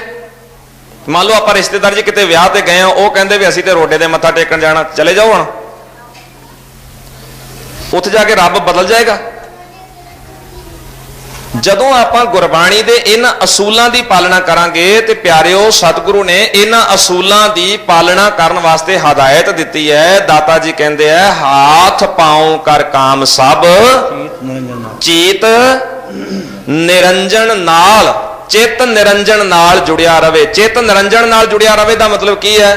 ਨਿਰਭਉ ਰਹੋ, ਨਿਰਵੈਰ ਰਹੋ, ਦੁਬਿਧਾ ਚੋਂ ਨਿਕਲ ਕੇ ਇੱਕ ਰਹੋ, ਝੂਠ ਨੂੰ ਛੱਡ ਕੇ ਸੱਤ ਤੇ ਰਹੋ। ਸੱਤ ਤੇ ਤੁਸੀਂ ਨਿਰਭਉ ਨਿਰਵੈਰ ਵਾਲੇ ਇਹ ਗੁਣ ਜਦੋਂ ਆਪਣੀ ਜ਼ਿੰਦਗੀ ਵਿੱਚ ਅਪਣਾਓਗੇ ਤੇ ਗੁਰੂ ਪਿਆਰਿਓ, ਕਿਸੇ ਪ੍ਰਕਾਰ ਵੀ ਸਾਨੂੰ ਕੋਈ ਦੁਬਿਧਾ ਵਿੱਚ ਨਹੀਂ ਪਾ ਸਕੇਗਾ, ਭੁਲੇਖੇ ਵਿੱਚ ਨਹੀਂ ਪਾ ਸਕੇਗਾ। ਸਗੋਂ ਸੱਚੇ ਪਾਤਸ਼ਾਹ ਜੀ ਦੇ ਇਹਨਾਂ ਗੁਣਾਂ ਦਾ, ਸਤਿਗੁਰੂ ਜੀ ਦੀ ਸਿੱਖਿਆ ਦਾ, ਸਤਿਗੁਰੂ ਜੀ ਦੇ ਉਪਦੇਸ਼ਾਂ ਦਾ, ਸਤਿਗੁਰੂ ਜੀ ਦੀਆਂ ਸੋਹਣੀਆਂ ਸੁੰਦਰ ਵਿਚਾਰਾਂ ਦਾ ਸਿਮਰਨ ਸਦਾ ਬਣਿਆ ਰਵੇ। ਖੈਰ, ਸਮਾਪਤੀ ਕਰਾਂ। ਗੁਰਬਾਣੀ ਨੂੰ ਪੜ੍ਹਨਾ, ਗੁਰਬਾਣੀ ਦੀ ਸਿੱਖਿਆ ਨੂੰ ਯਾਦ ਰੱਖਣਾ ਹੀ ਸਿਮਰਨ ਹੈ। ਇਸ ਤੋਂ ਇਲਾਵਾ ਹੋਰ ਕਿਸੇ ਭੁਲੇਖੇ 'ਚ ਨਾ ਪਾਓ। ਸਾਧ ਸੰਗਤ ਜੀ, ਇੱਕ ਬੇਨਤੀ ਹੋਰ ਹੈ। ਆਮ ਕਰਕੇ ਸਵਾਲ ਬਾਰ-ਬਾਰ ਤਾਂ ਆਉਂਦਾ ਕਿਉਂਕਿ ਬਹੁਤੇ ਜ਼ੁਬਾਨ ਦੇ ਨਾਲ ਜਪਣ ਦੀ ਗੱਲ ਕਰਦੇ ਨੇ ਕਿ ਵੇਖੋ ਜੀ, ਇਹ ਜਿਹੜੇ ਮਿਸ਼ਨਰੀ ਕਾਲਜਾਂ ਨਾਲ ਸੰਬੰਧ ਰੱਖਣ ਵਾਲੇ, ਉਹ ਸ਼ਾਇਦ ਇਸ ਗੱਲ ਨੂੰ ਤਰਜੀਹ ਨਹੀਂ ਦਿੰਦੇ। ਅਸੀਂ ਗੁਰਬਾਣੀ ਦੀ ਵਿਆਖਿਆ ਤੁਹਾਡੇ ਸਾਹਮਣੇ ਕਰਕੇ ਸਮਝਾ ਰਹੇ ਹਾਂ। ਮੈਂ ਤੁਹਾਡੇ ਸਾਹਮਣੇ ਗੁਰਬਾਣੀ ਦਾ ਸ਼ਬਦ ਪੜ੍ਹਦਾ। ਤੁਹਾਡੇ ਵਿੱਚੋਂ ਬਈ ਬਹੁਤ ਜ਼ਿਆਦਾ ਬਾਣੀ ਪੜ੍ਹਨ ਵਾਲੇ ਸੂਝਵਾਨ ਬੈਠੇ ਨੇ, ਉਹਦੇ ਅਰਥ ਸਾਨੂੰ ਕਰਨ ਦੀ ਲੋੜ ਨਹੀਂ, ਤੁਹਾਨੂੰ ਆਪਣੇ ਆਪ ਹੀ ਸਪਸ਼ਟ ਹੋ ਜਾਣੇ ਨੇ। ਸਿਮਰੈ ਧਰਤ ਪਾਤਾਲ ਆਕਾਸ਼ਾ, ਸਿਮਰੈ ਚੰਦ ਸੂਰਜ ਗੁਣ ਤਾਸਾ। ਹੁਣ ਬਾਣੀ ਕਹਿੰਦੀ ਧਰਤੀ ਵੀ ਸਿਮਰ ਰਹੀ ਹੈ। ਕਿਉਂ ਜੀ? ਧਰਤੀ ਦੀ ਜ਼ੁਬਾਨ ਹੈ ਜੀ ਸੰਗਤ ਜੀ, ਧਰਤੀ ਬਾਣੀ ਕਹਿੰਦੀ ਸਿਮਰੈ ਧਰਤ ਪਾਤਾਲ ਆਕਾਸ਼ਾ ਸਿਮਰੈ ਚੰਦ ਸੂਰਜ ਗੁਣ ਤਾਸਾ। ਹੁਣ ਇਹ ਦੱਸੋ ਕਿ ਧਰਤੀ ਪਤਾਲ ਆਕਾਸ਼ ਚੰਦਰਮਾ ਸੂਰਜ ਇਹਨਾਂ ਦੇ ਕੋਲ ਜ਼ੁਬਾਨ ਕੋਈ ਨਹੀਂ ਹੈ, ਭਾਵੇਂ ਰੱਬ ਦੇ ਭਉ ਵਿੱਚ ਰੱਬ ਦੇ ਨਿਯਮ ਵਿੱਚ ਚੱਲ ਰਹੇ ਨੇ। ਹੇ ਇਨਸਾਨ, ਹੇ ਬੰਦਿਆ, ਗੁਰੂ ਦੀ ਬਾਣੀ ਮੁਤਾਬਕ ਦੱਸੀ ਹੋਈ ਸਿੱਖਿਆ ਨੂੰ ਆਪਣੇ ਜੀਵਨ ਦੇ ਵਿੱਚ ਢਾਲ, ਉਹਦੇ ਨਿਯਮ ਦੀ ਪਾਲਣਾ ਕਰ। ਨਿਯਮ ਵਿੱਚ ਤੁਰਨਾ ਹੀ ਸਭ ਤੋਂ ਵੱਡਾ ਪ੍ਰਮਾਤਮਾ ਦਾ ਸਿਮਰਨ ਹੈ। ਹਾਂਜੀ। ਸੋ ਕਈ ਤੁਸੀਂ ਇੰਟਰਨੈਟ ਤੇ ਇਸ ਤਰ੍ਹਾਂ ਦੀਆਂ ਮੂਵੀਆਂ ਵੀ ਦੇਖ ਸਕਦੇ ਹੋ ਕਿ ਕਈ ਬਾਬੇ ਸਿਮਰਨ ਕਰਾ ਰਹੇ, ਇਸੇ ਤਰ੍ਹਾਂ ਸਤਿਗੁਰੂ ਜੀ ਦੇ ਹਜ਼ੂਰ ਸੰਗਤ ਜੁੜੀ ਹੋਈ ਹੈ, ਸਾਜ਼ ਵੱਜ ਰਹੇ ਨੇ ਤੇ ਕਿਹਾ ਜਾ ਰਿਹਾ ਕਿ ਤੁਸੀਂ ਇੱਕ ਵਾਰੀ ਸਿਰ ਇੱਧਰ ਕਰਨਾ ਸਤਨਾਮ ਕਹਿਣਾ, ਦੂਜੇ ਪਾਸੇ ਸਿਰ ਕਰਨਾ ਵਾਹਿਗੁਰੂ ਕਹਿਣਾ, ਇਹ ਤੁਹਾਡੀ ਜੰਗ ਹੋ ਰਹੀ ਹੈ, ਇਸ ਤਰ੍ਹਾਂ ਆਪਾਂ ਫਤਿਹ ਹਾਸਲ ਕਰਨੀ ਹੈ। ਤੇ ਉੱਥੇ ਹਜ਼ੂਰੀ ਵਿੱਚ ਹੀ ਦਸਤਾਰਾਂ ਲੱਥ ਰਹੀਆਂ ਨੇ। ਇਸ ਤਰ੍ਹਾਂ ਦਾ ਜਿਹੜਾ ਸਿਮਰਨ ਹੈ ਉਹ ਸਾਨੂੰ ਸ਼ੋਭਾ ਨਹੀਂ ਦਿੰਦਾ। ਉਠਤ ਬੈਠਤ ਸੋਵਤ ਧਿਆਈਐ ਮਾਰਗ ਚਲਤ ਹਰੇ ਹਰ ਗਾਈਏ, ਜਾਂ ਬਾਣੀ ਨੇ ਇਹ ਵੀ ਕਿਹਾ ਜਪ ਮਨ ਸਤਨਾਮ ਸਦਾ ਸਤਨਾਮ। ਸੋ ਮਨ ਨੇ ਜਪਣ ਦੀ ਗੱਲ ਹੈ ਜੀ। ਅਗਲਾ ਸਵਾਲ ਵੀਰ ਜਗਜੀਤ ਸਿੰਘ ਹੋਣਾ ਵਾਸਤੇ ਹੈ ਕਿ ਅਖੰਡ ਪਾਠ ਸਾਹਿਬ ਜਾਂ ਸਹਿਜ ਪਾਠ ਕਰਦੇ ਸਮੇਂ ਕਿ ਸਾਨੂੰ ਮੱਧ ਦੀ ਅਰਦਾਸ ਕਰਨੀ ਬਣਦੀ ਹੈ ਜੀ? ਗੁਰੂ ਸਵਾਰੇ ਖਾਲਸਾ ਜੀ, ਅਖੰਡ ਪਾਠ ਜਾਂ ਸਹਿਜ ਪਾਠ ਕਰਦੇ ਸਮੇਂ ਜਿਹੜੀ ਮੱਧ ਦੀ ਅਰਦਾਸ ਦੀ ਗੱਲ ਆਉਂਦੀ ਹੈ, ਆਮ ਤੌਰ ਤੇ ਸਾਡੇ ਸਮਾਜ ਵਿੱਚ ਇੱਕ ਬਹੁਤ ਵੱਡਾ ਭੁਲੇਖਾ ਪੈ ਗਿਆ ਇਸ ਗੱਲ ਦਾ। ਉਹ ਭੁਲੇਖਾ ਇਹ ਪੈ ਗਿਆ ਹੈ ਕਿ 705 ਅੰਗ ਦੇ ਉੱਪਰ ਸਤਿਗੁਰਾਂ ਦੀ ਪਾਵਨ ਬਾਣੀ ਦਾ ਬਚਨ ਆਉਂਦਾ ਹੈ, ਆਦ ਪੂਰਨ ਮੱਧ ਪੂਰਨ ਅੰਤ ਪੂਰਨ ਪਰਮੇਸ਼ਰਾ।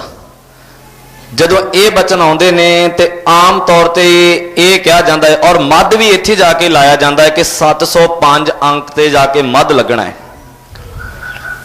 ਅਜੇ ਕਿ ਪੰਥ ਪ੍ਰਵਾਨਿਤ ਸਿੱਖ ਰਹਿਤ ਮਰਿਆਦਾ ਦੇ ਵਿੱਚ ਅਖੰਡ ਪਾਠ ਦੀ ਵਿਧੀ ਦੱਸੀ ਹੈ, ਪੂਰਾ ਡਿਟੇਲ ਵਿੱਚ ਦੱਸਿਆ ਹੈ, ਪਰ ਕੋਈ ਜ਼ਿਕਰ ਨਹੀਂ ਕੀਤਾ ਕਿ ਮੱਧ ਲਾਉਣਾ ਚਾਹੀਦਾ ਕਿ ਨਹੀਂ ਲਾਉਣਾ ਚਾਹੀਦਾ। ਇਸ ਗੱਲ ਦਾ ਕੋਈ ਜ਼ਿਕਰ ਨਹੀਂ ਹੈ। ਅਸੀਂ ਆਪਣੀ ਸੋਚ ਦੇ ਮੁਤਾਬਕ ਹੀ ਇਹ ਸੋਚ ਲਿਆ ਕਿ ਸ਼ਾਇਦ ਇੱਥੇ ਜਿਹੜਾ ਅੱਧ ਹੋ ਗਿਆ ਹੈ, ਮੱਧ ਲੱਗਦਾ ਇੱਥੇ 705 ਅੰਗ ਤੇ। ਜੇ ਮੱਧ ਦੀ ਗੱਲ ਕਰੀਏ 1430 ਅੰਗ ਹੈ ਬਾਣੀ।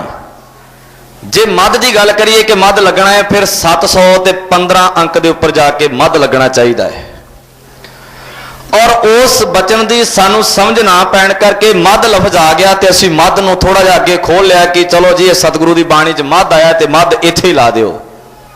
ਇੱਕ ਬੇਨਤੀ ਕਰਾਂ, ਬਹੁਤੇ ਸਾਡੇ ਸਮਾਜ ਦੇ ਲੋਕ ਇਹ ਕਹਿੰਦੇ ਗੁਰੂ ਗ੍ਰੰਥ ਸਾਹਿਬ ਜੀ ਅਥਾਹ ਨੇ, ਸਮੁੰਦਰ ਨੇ, ਤੇ ਫਿਰ ਸਾਨੂੰ ਕਿਵੇਂ ਪਤਾ ਲੱਗ ਗਿਆ ਕਿ ਇੱਥੇ ਮੱਧ ਹੈ?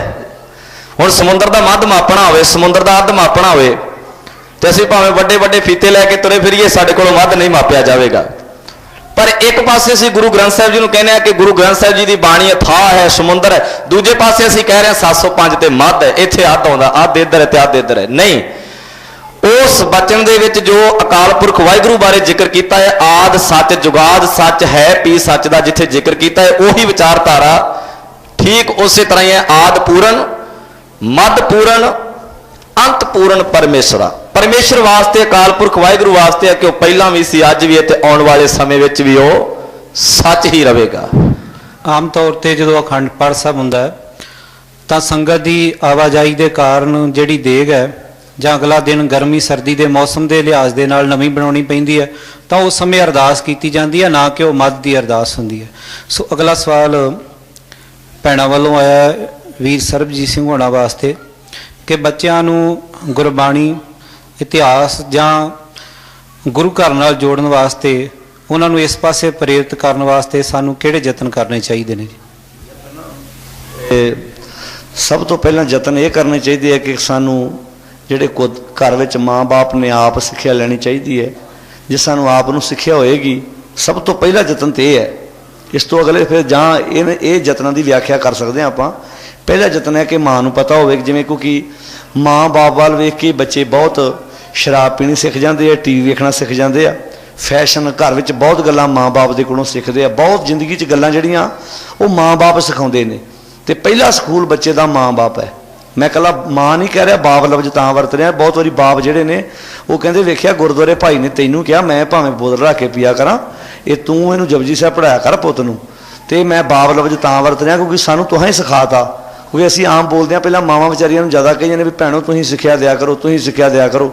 ਤੇ ਉਹ ਜਿਹੜੇ ਫਿਰ ਵੀਰ ਆਉਂਦੇ ਸੀ ਨਾ ਗੁਰਦੁਆਰੇ, ਉਹ ਫਿਰ ਘਰ ਜਾ ਕੇ ਭੈਣਾਂ ਨੂੰ ਕਹਿੰਦੇ ਵੀ ਇਹ ਸਾਰੀ ਸਿੱਖਿਆ ਤੂੰ ਦੇਣੀ ਆ, ਤੂੰ ਸਿੱਖਿਆ ਦਿਆ ਕਰ। ਤੇ ਮੈਂ ਮੇਰੇ ਫਿਰ ਉਹ ਕਿਉਂ ਕਹਿੰਦੀ ਭੈਣ ਵੀ ਮੈਂ ਸਿੱਖਿਆ ਦੇ ਰਹੀ ਹਾਂ, ਤੁਸੀਂ ਸ਼ਰਾਬ ਪੀਣ ਵਾਲੇ ਬੰਨੇ ਤੋਰ ਰਹੇ ਹੋ। ਆਪ ਉਹਨੂੰ ਕਹਿੰਦੇ ਜਾ ਬੋਤਲ ਲੈ ਕੇ ਆ, ਜਾਂ ਗਲਾਸੀ ਧੋ ਕੇ ਲਿਆ।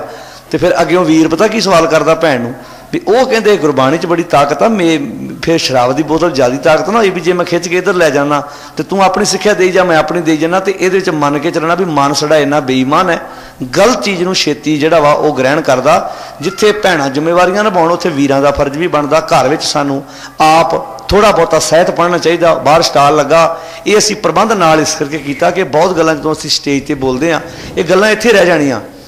ਐਲੀਮੈਂਟਰੀ ਕੋਰਸ ਹੈ, 10 ਨਿੱਕੀਆਂ ਨਿੱਕੀਆਂ ਪੁਸਤਕਾਂ ਨਾਲ ਲੈ ਕੇ ਜਾਓ, ਆਪ ਪੜ੍ਹੋ, ਆਪਣੇ ਬੱਚਿਆਂ ਨੂੰ ਪੜ੍ਹਾਓ। ਨਾਲ ਸੀਡੀਆਂ ਵਾ, ਉਹ ਤੁਸੀਂ ਆਪਣੇ ਬੱਚਿਆਂ ਨੂੰ ਘਰ ਬੈਠ ਕੇ ਰੋਜ਼ ਨੇਮ ਦੇ ਨਾਲ ਸੁਣ ਸਕਦੇ ਆ।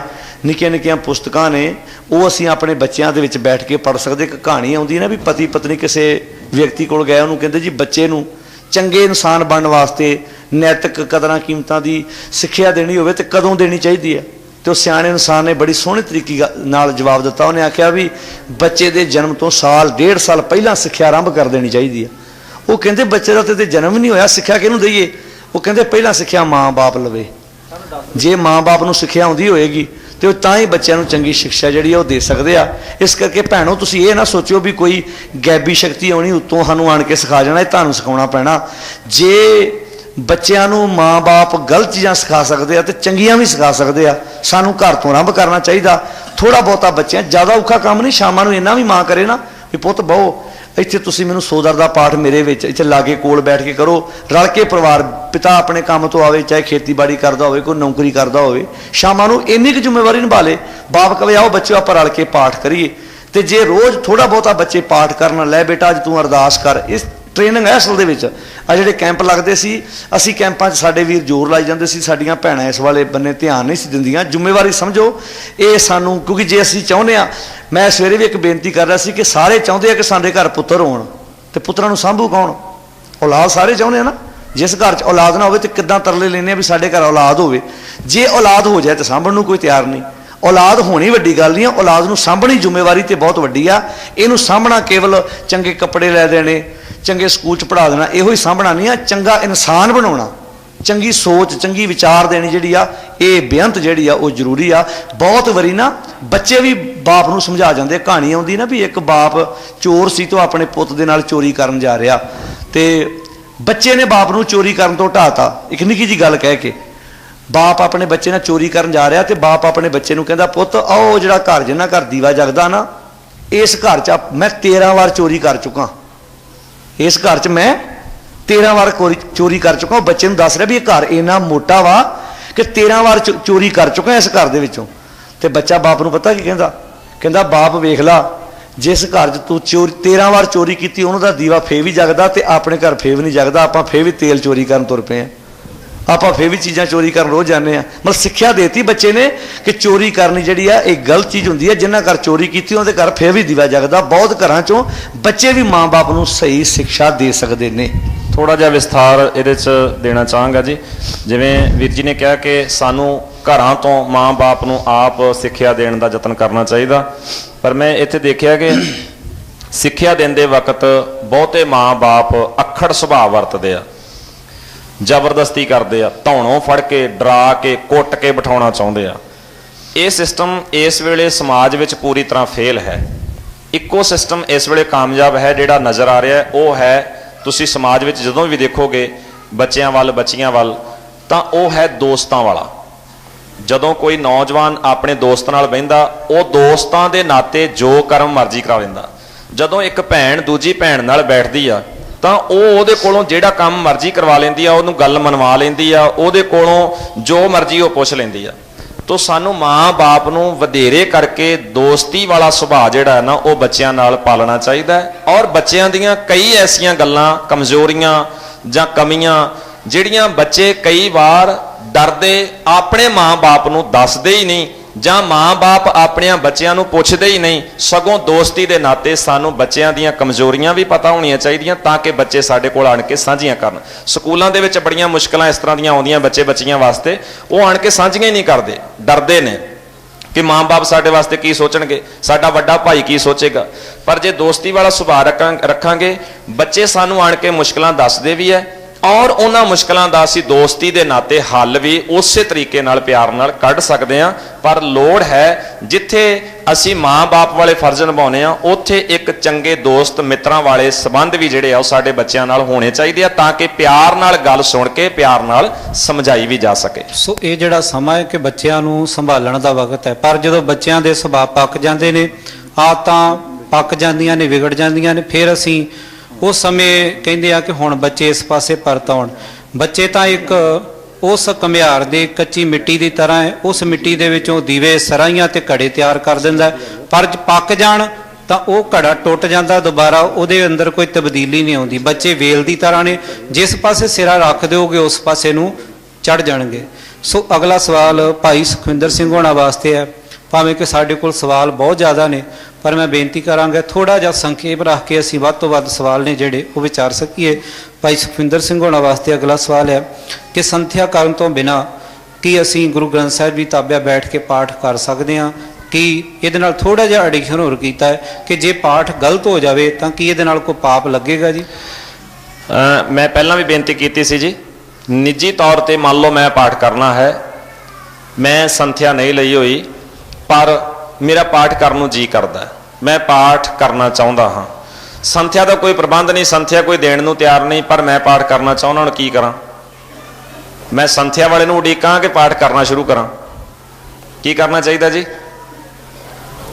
ਜਿੰਨੀ ਦੇਰ ਤੱਕ ਕੋਈ ਸੰਥਿਆ ਦਾ ਪ੍ਰਬੰਧ ਨਹੀਂ ਹੋ ਰਿਹਾ, ਓਨੀ ਦੇਰ ਤੱਕ ਮੈਨੂੰ ਨਿੱਜੀ ਤੌਰ ਤੇ ਪਾਠ ਕਰਨ ਦਾ ਹੱਕ ਹੈ, ਮੈਂ ਪਾਠ ਕਰ ਸਕਦਾ ਹਾਂ। ਹਾਂ, ਸੰਗਤੀ ਰੂਪ ਵਿੱਚ ਮੰਨ ਲਓ ਸੰਗਤ ਬੈਠੀ ਹੈ, ਪਾਠ ਸੁਣਾਉਣਾ ਹੈ, ਜੇ ਮੈਂ ਸੰਥਿਆ ਨਹੀਂ ਲਈ ਤੇ ਮੈਂ ਗਲਤ ਪਾਠ ਨਹੀਂ ਸੁਣਾਉਣਾ। ਇਹ ਕੋਈ ਹੱਕ ਨਹੀਂ ਕਿ ਮੈਂ ਗਲਤ ਪਾਠ ਸੁਣਾਵਾਂ, ਦੂਜਿਆਂ ਨੂੰ ਵੀ ਗਲਤ ਸਿੱਖਿਆ ਦੇਵਾਂ, ਨਹੀਂ ਹੱਕ।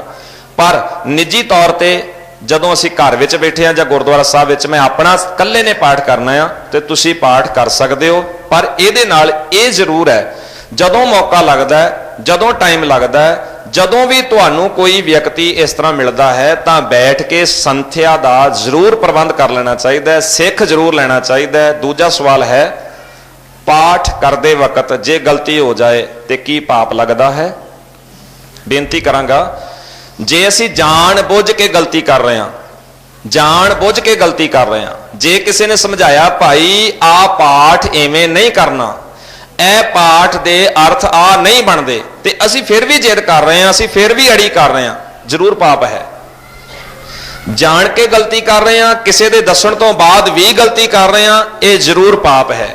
ਪਰ ਜੇ ਸਾਨੂੰ ਨਹੀਂ ਪਤਾ, ਸਾਨੂੰ ਸਮਝ ਨਹੀਂ, ਪਰ ਪਾਠ ਕਰ ਰਹੇ ਹਾਂ, ਮੰਨ ਲਓ ਉਚਾਰਨ ਗਲਤ ਕਰ ਗਏ, ਮੰਨ ਲਓ ਪਾਠ ਕਰਦੇ ਵਕਤ ਵਿਸ਼ਰਾਮ ਗਲਤ ਦੇ ਗਏ, ਪਰ ਸਾਨੂੰ ਨਹੀਂ ਪਤਾ, ਤਾਂ ਇਹ ਪਾਪ ਨਹੀਂ ਹੈ।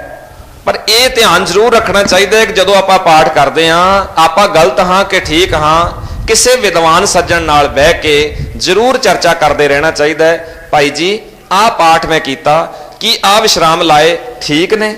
ਮੈਂ ਆਹ ਉਚਾਰਨ ਕੀਤਾ, ਕੀ ਇਹ ਉਚਾਰਨ ਠੀਕ ਹੈ? ਬਹੁਤੀ ਵਾਰੀ ਅਸੀਂ ਪਾਠ ਕਰਦੇ ਹਾਂ, ਜਿਵੇਂ ਮੰਨ ਲਓ ਆਮ ਤੌਰ ਤੇ ਅਸੀਂ ਇੰਨੇ ਅਵੇਸੜੇ ਹੋ ਕੇ ਪਾਠ ਕਰਦੇ ਹਾਂ, ਜਾਂ ਸਾਡੇ ਕੰਨਾਂ 'ਚ ਇਹ ਕੁਝ ਪਾ ਦਿੱਤਾ ਗਿਆ ਵੀ ਨਾ ਨਾ ਨਾ, ਜਿਵੇਂ ਲਿਖੀ ਉਵੇਂ ਹੀ ਪੜ੍ਹਨੀ ਆ, ਜਿਵੇਂ ਲਿਖੀ ਉਵੇਂ ਹੀ ਪੜ੍ਹਨੀ ਆ। ਕਈ ਤੇ ਐਵੇਂ ਅੜੀ ਜਾਂਦੇ ਆ, ਕਈ ਇਹ ਦੂਸ਼ਣ ਲਾਉਂਦੇ, ਲਓ ਜੀ ਜਿਹੜੇ ਮਿਸ਼ਨਰੀ ਆ ਨਾ, ਇਹ ਵਿਆਕਰਨ ਅਖੇ ਗੁਰਬਾਣੀ ਤੇ ਥੋਪਦੇ ਆ। ਵਿਆਕਰਨ ਕੋਈ ਨਹੀਂ ਗੁਰਬਾਣੀ 'ਚ, ਇਹ ਅਖੇ ਥੋਪਦੇ ਆ ਉੱਤੇ। ਮੈਂ ਤੁਹਾਡੇ ਸਾਹਮਣੇ ਤੁਕਾਂ ਪੜ੍ਹ ਦਿੰਦਾ, ਬਹੁਤ ਸਾਰੇ ਵੀਰ ਭੈਣਾਂ ਪਾਠ ਕਰਨ ਵਾਲੇ, ਤੁਸੀਂ ਆਪ ਜਾ ਕੇ ਦਰਸ਼ਨ ਕਰ ਲਿਓ। ਜਿਹੜੇ ਕਹਿੰਦੇ ਜਿਵੇਂ ਲਿਖੀ ਉਵੇਂ ਪੜ੍ਹਨੀ ਆ, ਸ਼ੁਰੂ ਕਿੱਥੋਂ ਹੋਏਗੀ? ਗੁਰੂ ਗ੍ਰੰਥ ਸਾਹਿਬ ਦੀ ਬਾਣੀ ਦਾ ਪਾਠ ਸ਼ੁਰੂ ਕਿੱਥੋਂ ਹੋਏਗਾ ਜੀ?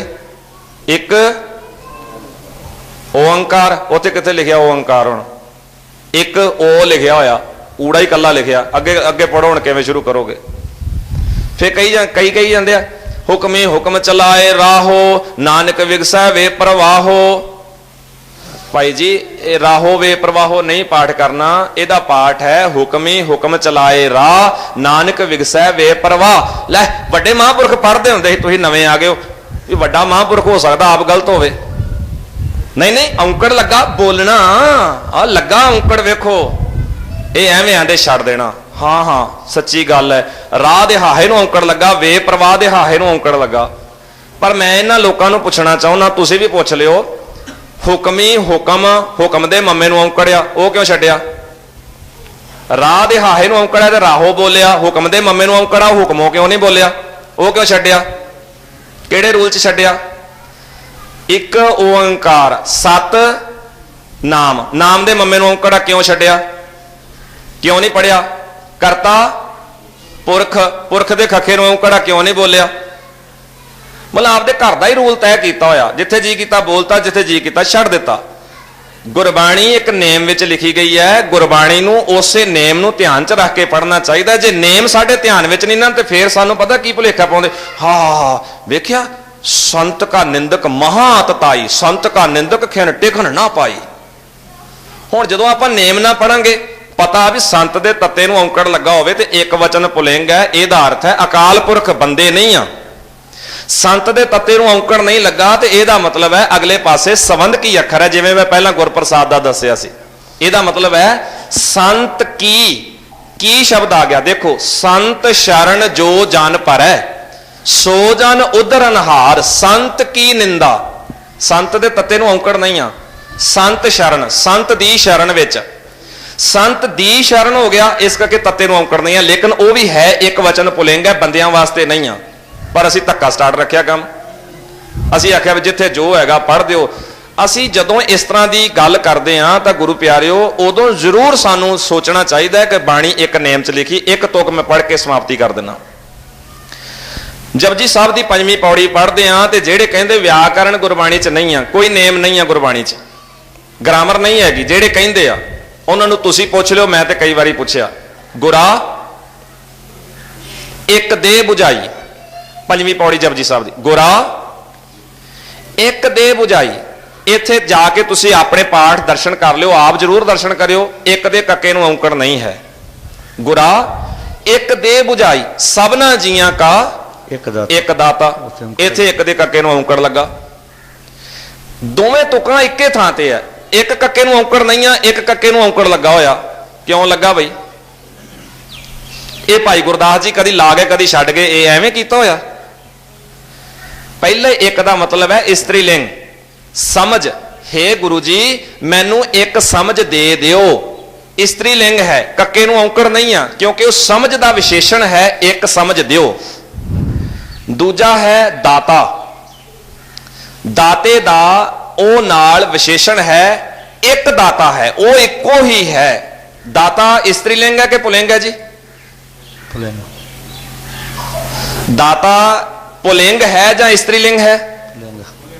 ਪੁਲਿੰਗ ਹੈ, ਸ਼ਾਬਾਸ਼। ਦਾਤਾ ਪੁਲਿੰਗ ਹੈ, ਦਾਤਾ ਪੁਲਿੰਗ ਹੈ, ਦਾਤ ਇਸਤਰੀ ਲਿੰਗ ਹੈ। ਜਦੋਂ ਦਾਤ ਸ਼ਬਦ ਆਏਗਾ ਤੱਤੇ ਨੂੰ ਸਿਹਾਰੀ ਆਏਗੀ।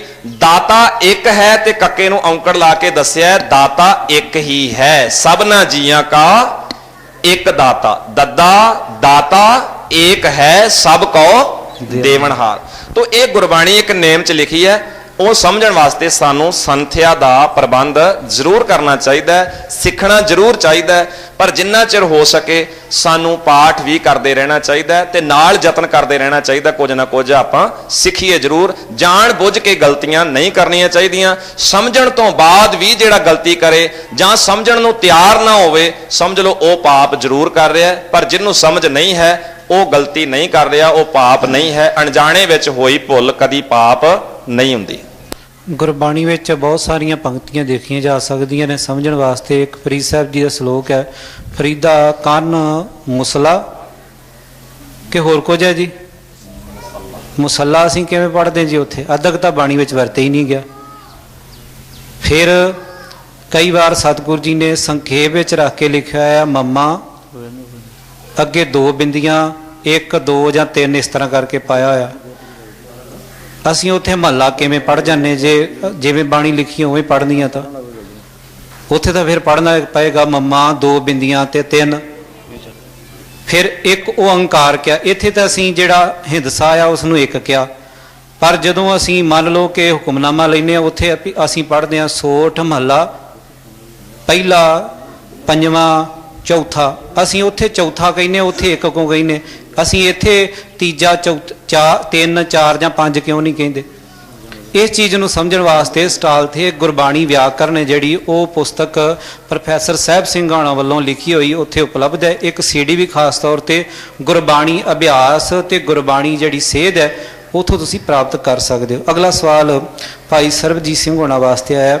ਭਾਵੇਂ ਕਿ ਮੇਰੀ ਭੈਣ ਨੇ ਸਵਾਲ ਤਾਂ ਕਿਸੇ ਹੋਰ ਲਹਿਜੇ ਵਿੱਚ ਕੀਤਾ ਹੈ ਕਿ 84 ਦਾ ਪਾਠ ਕਰਦਿਆਂ ਹੋਇਆ ਜੇ ਬਾਥਰੂਮ ਜਾਣਾ ਪੈ ਜਾਵੇ ਤਾਂ ਕੀ ਪਾਠ ਦੇ ਵਿੱਚ ਵਿਘਨ ਪੈ ਜਾਂਦਾ ਹੈ ਕਿ ਪੂਰਾ ਹੋ ਜਾਂਦਾ 84 ਦਾ ਕਿ ਨਹੀਂ? ਇਹਦੇ ਨਾਲ ਮੈਂ ਇੱਕ ਹੋਰ ਥੋੜਾ ਜਿਹਾ ਸਵਾਲ ਹੋਰ ਐਡੀਸ਼ਨ ਕਰ ਦਿੰਦਾ, ਕਿਉਂਕਿ ਭੈਣਾਂ ਕਈ ਵਾਰ ਇੱਥੇ, ਕਿਉਂਕਿ ਪੇਂਡੂ ਮਾਹੌਲ ਹੈ, ਸ਼ਹਿਰਾਂ ਵਿੱਚ ਇਸ ਤਰ੍ਹਾਂ ਦਾ ਸਵਾਲ ਸਾਨੂੰ ਅਕਸਰ ਆ ਜਾਂਦਾ ਕਿ ਜਦੋਂ ਕੁਦਰਤੀ ਨੇਮ ਅਨੁਸਾਰ ਜਦੋਂ ਭੈਣਾਂ ਦੇ ਮਾਵਾਂ ਦੇ ਮੰਥਲੀ ਪੀਰੀਅਡ ਹੁੰਦਾ ਹੈ ਤਾਂ ਕੀ ਉਹ ਗੁਰਦੁਆਰਾ ਸਾਹਿਬ ਆ ਸਕਦੀਆਂ ਨੇ ਔਰ ਬਾਣੀ ਪਾਠ ਜਾਂ ਕੀਰਤਨ ਕਰ ਸਕਦੀਆਂ ਨੇ ਜੀ? ਇਹ ਭਾਈ ਸਰਬਜੀਤ ਸਿੰਘ ਹੋਣਾ ਵਾਸਤੇ ਸਵਾਲ ਹੈ। ਸਾਧ ਸੰਗਤ ਜੀ, ਪਹਿਲੀ ਗੱਲ ਤੇ ਇਹ ਕਿ ਜਿਹੜਾ ਭੈਣ ਜੀ ਨੇ ਸਵਾਲ ਕੀਤਾ ਕਿ 84 ਦਾ ਪਾਠ ਕਰਦੇ ਆ, ਗੁਰੂ ਗ੍ਰੰਥ ਸਾਹਿਬ 'ਚ 84 ਦਾ ਪਾਠ ਤੇ ਮੇਰੇ ਖਿਆਲ 'ਚ ਹੈ ਕੋਈ ਨਹੀਂ, ਕਿ ਹੈਗਾ ਜੀ? ਕੋਈ ਹੈਗਾ ਜੀ? ਹਾਂਜੀ, ਮੈਂ ਦੱਸਦਾ ਜੀ। ਇਦਾਂ ਦੇ ਨਾ ਕੁਝ ਗੁਟਕੇ ਬਣ ਗਏ, ਜਿਵੇਂ ਦੁੱਖ ਭੰਜਣੀ, ਸੰਕਟ ਮੋਚਨ ਆਦਿਕ ਜਿਹੜੇ ਗੁਟਕੇ ਬਣਾ ਦਿੱਤੇ ਗਏ ਆ। ਕੁਝ ਥਾਵਾਂ ਬਣਾਤੀਆਂ ਗਈਆਂ ਕਿ ਜਿਵੇਂ ਫਲਾਣੀ ਜਗ੍ਹਾ ਤੇ ਜਾਇਆ ਹੀ 84 ਕੱਟੀ ਜਾਣੀ ਹੈ। ਮੈਂ ਇੱਕ ਸ਼ਬਦ ਪੜ੍ਹਦਾ ਤੁਹਾਡੇ ਸਾਹਮਣੇ, ਬਾਣੀ ਦਾ ਇੱਕ ਵਾਕ ਹੈ, ਕਹਿੰਦੇ ਪਾਪ ਕਰੇ ਪੰਚਾਂ ਕੇ ਵਾਸਰੇ। ਹੁਣ ਜਿਹੜੀ ਚੀਜ਼ ਸਾਡੇ ਕੋਲ ਮੌਜੂਦਾ ਵਾ ਉਹ ਆ ਗੁਰੂ ਦੀ ਬਾਣੀ। ਗੁਰੂ ਦੀ ਬਾਣੀ ਦੀ ਮੰਨੀਏ ਕਿ ਇਤਿਹਾਸਕ ਸਥਾਨਾਂ ਤੇ ਜੋ ਹੋ ਰਹੀ ਚੀਜ਼ ਉਹਦੀ ਮੰਨੀਏ, ਪਰ ਚੱਕਰ ਇਹ ਪੈਂਦਾ ਜੇ ਪ੍ਰਚਾਰਕ ਉਹਦੀ ਵਿਆਖਿਆ ਕਰਦਾ ਤੇ ਸਮਾਜ ਵਿੱਚ ਇਹ ਗੱਲ ਪ੍ਰਚਲਿਤ ਬੜੀ ਹੋ ਗਈ ਹੈ। ਮੰਨ ਲਓ ਇੱਕ ਬੰਦਾ ਬੌਲੀ ਸਾਹਿਬ 'ਚ 84 ਪਾਠ ਤੇ 84 ਇਸ਼ਨਾਨ ਕਰਕੇ ਆ ਗਿਆ, ਕੀ 84 ਕੱਟੀ ਗਈ ਜੀ? ਦੁੱਧ 'ਚ ਪਾਣੀ ਦੇ ਫੇਰ ਪਾ ਕੇ ਵੇਚ ਰਿਹਾ, ਕਰੇਲਿਆਂ ਨੂੰ ਟੀਕੇ ਤੇ ਫੇਰ ਲਾ ਰਿਹਾ, ਦਾਜ ਤੇ ਫੇਰ ਮੰਗ ਰਿਹਾ, ਕਿਉਂ ਜੀ? ਅੱਛਾ, ਮੈਂ ਇੱਕ ਬੇਨਤੀ ਕਰਾਂ, ਜੇ ਤੇ 84, ਇੱਕ ਮਿੰਟ ਜੀ, ਨਿੱਕੀ ਜੀ ਬੇਨਤੀ ਸੁਣਿਓ, ਜੇ ਤੇ 84 ਪਾਠ ਕੀਤਿਆਂ 84 ਕੱਟੀ ਜਾਂਦੀ ਆ, ਪਿੱਛੇ ਜੇ ਪਤਾ ਬੰਗਲਾ ਸਾਹਿਬ ਮੈਂ ਕਥਾ ਕਰਦੇ ਇੱਕ ਉਦਾਹਰਨ ਦਿੱਤੀ ਸੀ, ਇੱਥੇ 32 ਖੰਡ ਪਾਠ ਹੀ ਖਾ ਗਏ ਸਨ, ਤੇ ਆਪਾਂ ਤਾਂ ਕਦੀ ਕਦੀ ਜਾਣਾ, ਉੱਥੇ ਰਹਿਣ ਵਾਲੇ 32 ਖੰਡ ਪਾਠ ਹੀ ਖਾ ਗਏ। ਆਖੋ 5 ਵਾਰ ਸਤਿਨਾਮ ਸ੍ਰੀ ਵਾਹਿਗੁਰੂ, ਕੀ ਕਰੋਗੇ ਹੁਣ? ਮੇਰੀ ਇਹ ਭੈਣੇ, ਆਪਾਂ ਤੇ ਨਹਾ ਕੇ ਘਰ ਆਏ ਨਾ ਇਸ਼ਨਾਨ ਕਰਕੇ। ਉਹ ਜਿਹੜਾ ਬੰਦਾ 24 ਘੰਟੇ ਉੱਥੇ ਬੈਠਾ, ਜੇ ਉਹਦੀ ਇੰਨੀ ਹਾਲਤ ਆ, ਮੈਂ ਮੁੱਕ ਦੀ ਗੱਲ ਦੱਸਾਂ, ਬਾਣੀ ਕੀ ਕਹਿੰਦੀ ਹੈ? ਬਾਣੀ ਸਾਨੂੰ ਦੱਸ ਰਹੀ ਹੈ ਕਿ ਪਾਪ ਕਰੇ ਪੰਚਾਂ ਕੇ ਵਾਸਰੇ, ਤੀਰਥ ਨਹਾਏ ਕਹੇ ਸਭ ਉਤਰੇ। ਬੰਦਾ 5 ਵਿਕਾਰਾਂ ਦੇ ਅਧੀਨ ਹੋ ਕੇ ਪਾਪ ਕਰਦਾ, ਮਾੜੇ ਕੰਮ ਕਰਦਾ, ਤੀਰਥ ਤੇ ਨਹਾ ਕੇ ਉਤਰ ਗਏ ਤੇ ਆਣ ਕੇ ਕੀ ਕਰਦਾ? ਬੌਰ ਕਮਾਵੇਂ ਹੋਏ ਝਾਕਾ ਲਾ ਕੇ, ਜਿਵੇਂ ਕਿਸੇ ਬੰਦੇ ਨੇ ਕਿਸੇ ਕੋਲੋਂ ਕਰਜ਼ਾ ਲਿਆ ਹੋਵੇ ਨਾ, ਤੇ ਉਹਦਾ ਵਿਆਜ ਮੋੜ ਆਉਂਦਾ ਤੇ ਮੂਲ ਫਿਰ ਉੱਥੇ ਰਹਿੰਦਾ, ਤੇ ਫਿਰ ਕਹਿੰਦਾ ਕੋਈ ਨਹੀਂ, ਆ ਲਓ ਜੀ, ਆ ਸਾਲ ਦਾ ਦੇਤਾ, 6 ਮਹੀਨਾ ਦੇਤਾ, ਅਗਲਾ ਫੇਸ ਹੀ। ਇਦਾਂ ਬੰਦਾ ਰੱਬ ਨਾ ਕਰਦਾ, ਕਹਿੰਦਾ ਲੈ ਰੱਬਾ ਵੀ ਆ ਜਿਹੜੇ ਮੈਂ 29 ਦਿਨ ਪਾਪ ਕੀਤੇ ਮੈਂ ਲਾ ਚੱਲਿਆ, ਤੇ ਹੁਣ ਫਿਰ ਅਗਲੇ ਮੈਨੂੰ 29 ਦਿਨ ਦੀ ਖੁੱਲੀ ਛੁੱਟੀ ਰੱਖੀ। ਇਦਾਂ ਹੀ ਬਾਬਾ ਬੁੱਢਾ ਸਾਹਿਬ ਜਾਂਦੇ, ਕਈ ਮੈਡੀਕਲ ਸਟੋਰਾਂ ਵਾਲੇ 2-3 ਵੀਰਾਂ ਨਾਲ ਮੇਰੀ ਗੱਲ ਹੋਈ ਵੀ ਉਹ ਚੇਚਾ ਸੰਗਰਾਂਦ ਵਾਲੇ ਦਿਨ ਤੜਕੇ ਜਾਂਦੇ ਆ, ਤੇ ਮੈਂ ਕਹਿੰਦਾ ਹੁੰਦਾ ਵੀ ਇੱਕ ਦਿਨ ਤੁਸੀਂ ਬਾਬੇ ਬੁੱਢੇ ਨੂੰ ਖੁਸ਼ ਕਰ ਆਉਂਦੇ ਹੋ, 29 ਦਿਨ ਮਾਵਾਂ ਦੇ ਪੁੱਤ ਮਾਰਨ ਵਾਸਤੇ ਟੀਕੇ ਜਿਹੜੇ ਨਕਲੀ ਲਾਈ ਜਾਂਦੇ ਹੋ, ਦਵਾਈਆਂ ਵੇਚੀ ਜਾਂਦੇ ਹੋ, ਨਕਲੀ ਗਲਤ ਚੀਜ਼ਾਂ ਨਸ਼ੀਲੀਆਂ ਵਸਤੂਆਂ ਵੇਚੀ ਜਾਂਦੇ ਹੋ। ਸਾਡੇ ਸਮਾਜ 'ਚ ਇਹ ਬਣ ਗਿਆ, ਬਾਹਰ ਆਣ ਕੇ ਮਾੜੇ ਕੰਮ ਕਰੋ। ਕੁਛ ਸਾਨੂੰ ਇਦਾਂ ਦਾ ਤੀਰਥ ਸਥਾਨ ਚਾਹੀਦਾ। ਹੁਣ 2 ਚੀਜ਼ਾਂ ਸਾਡੇ ਸਾਹਮਣੇ ਆ ਗਈਆਂ, ਇੱਕ ਸੰਨ ਸਾਹਿਬ, ਇੱਕ ਬੌਲੀ ਸਾਹਿਬ। ਇਹਨਾਂ 'ਚੋਂ ਦੋਵਾਂ 'ਚੋਂ ਕਿਹੜੀ 'ਚ ਨਹਾਤੇ ਆਪਣੀ 84 ਕੱਟੀ ਜਾਊਗੀ? ਉਹਦੇ ਵਿੱਚੋਂ ਦੀ ਵੜਿਆਂ 84 ਕੱਟੀ ਜਾਂਦੀ ਆ, ਇੱਥੇ ਚੁੱਭੀ ਮਾਰਿਆਂ 84 ਕੱਟੀ ਜਾਂਦੀ ਆ। ਇਹਨਾਂ 'ਚੋਂ ਕਿਹੜੀ ਚੀਜ਼ ਸਹੀ ਆ ਜੀ? ਕਿਉਂ ਜੀ? ਇੱਥੇ ਤੇ ਪਾਠ ਕਰਨਾ ਪੈਣਾ, ਉੱਥੇ ਦੇ ਵਿੱਚੋਂ ਦੀ ਲੰਘੋ ਤੇ ਗੱਲ ਬਣ ਗਈ। ਸੌਖੀ ਨਹੀਂ ਆ ਜੀ?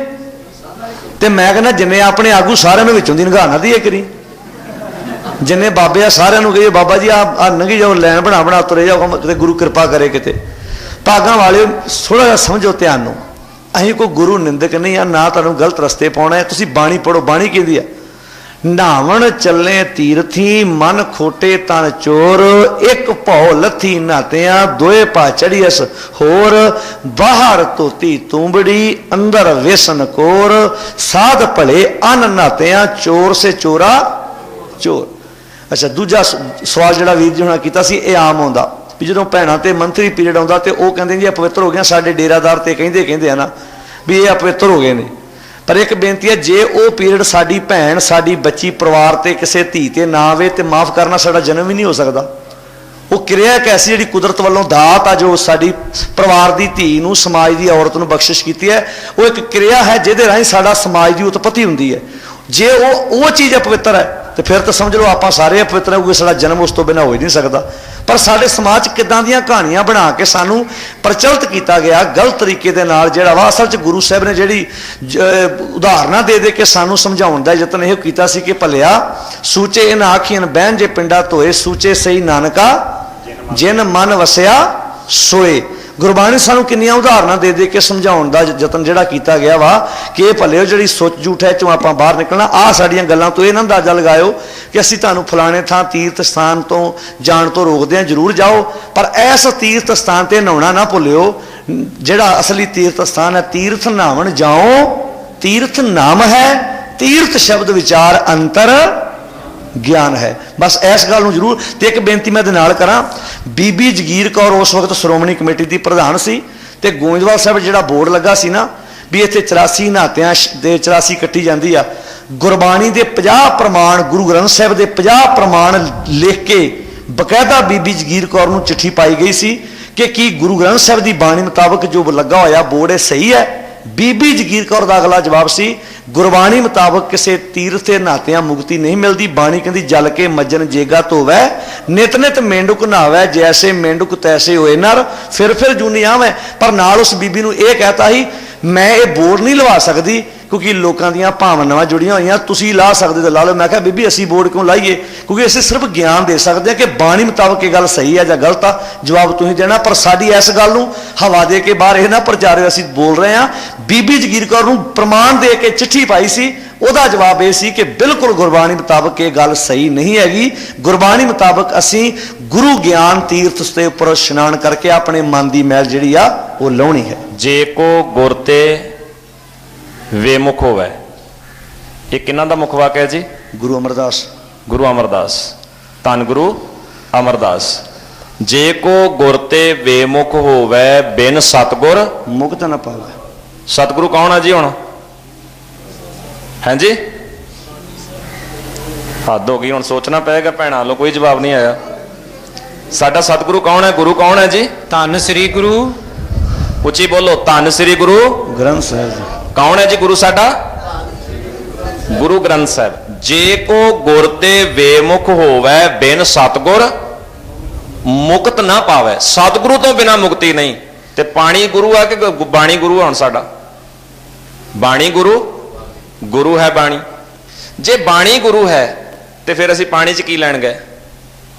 ਅਸੀਂ ਤੇ ਗੁਰੂ ਅਮਰਦਾਸ ਦੇ ਫੈਸਲੇ ਦੇ ਆਪ ਹੀ ਉਲਟ ਤੁਰੇ ਫਿਰਦੇ ਹਾਂ। ਪਾਵੇ ਮੁਕਤ ਨਾ ਹੋਰ ਥੇ ਕੋਈ ਹੋਰ ਥੈ, ਗੁਰੂ ਤੋਂ ਬਿਨਾ ਹੋਰ ਕਿਸੇ ਥਾਂ ਤੋਂ ਤੁਹਾਨੂੰ ਮੁਕਤੀ ਨਹੀਂ ਮਿਲਣੀ। ਇਹ ਫੈਸਲਾ ਸਾਡਾ ਨਹੀਂ ਆ, ਫੈਸਲਾ ਗੁਰੂ ਅਮਰਦਾਸ ਜੀ ਦਾ ਹੀ ਆ, ਤੇ ਗੋਇੰਦਵਾਲ ਦੀ ਧਰਤੀ ਤੋਂ ਹੀ ਲਾਗੂ ਹੋਇਆ।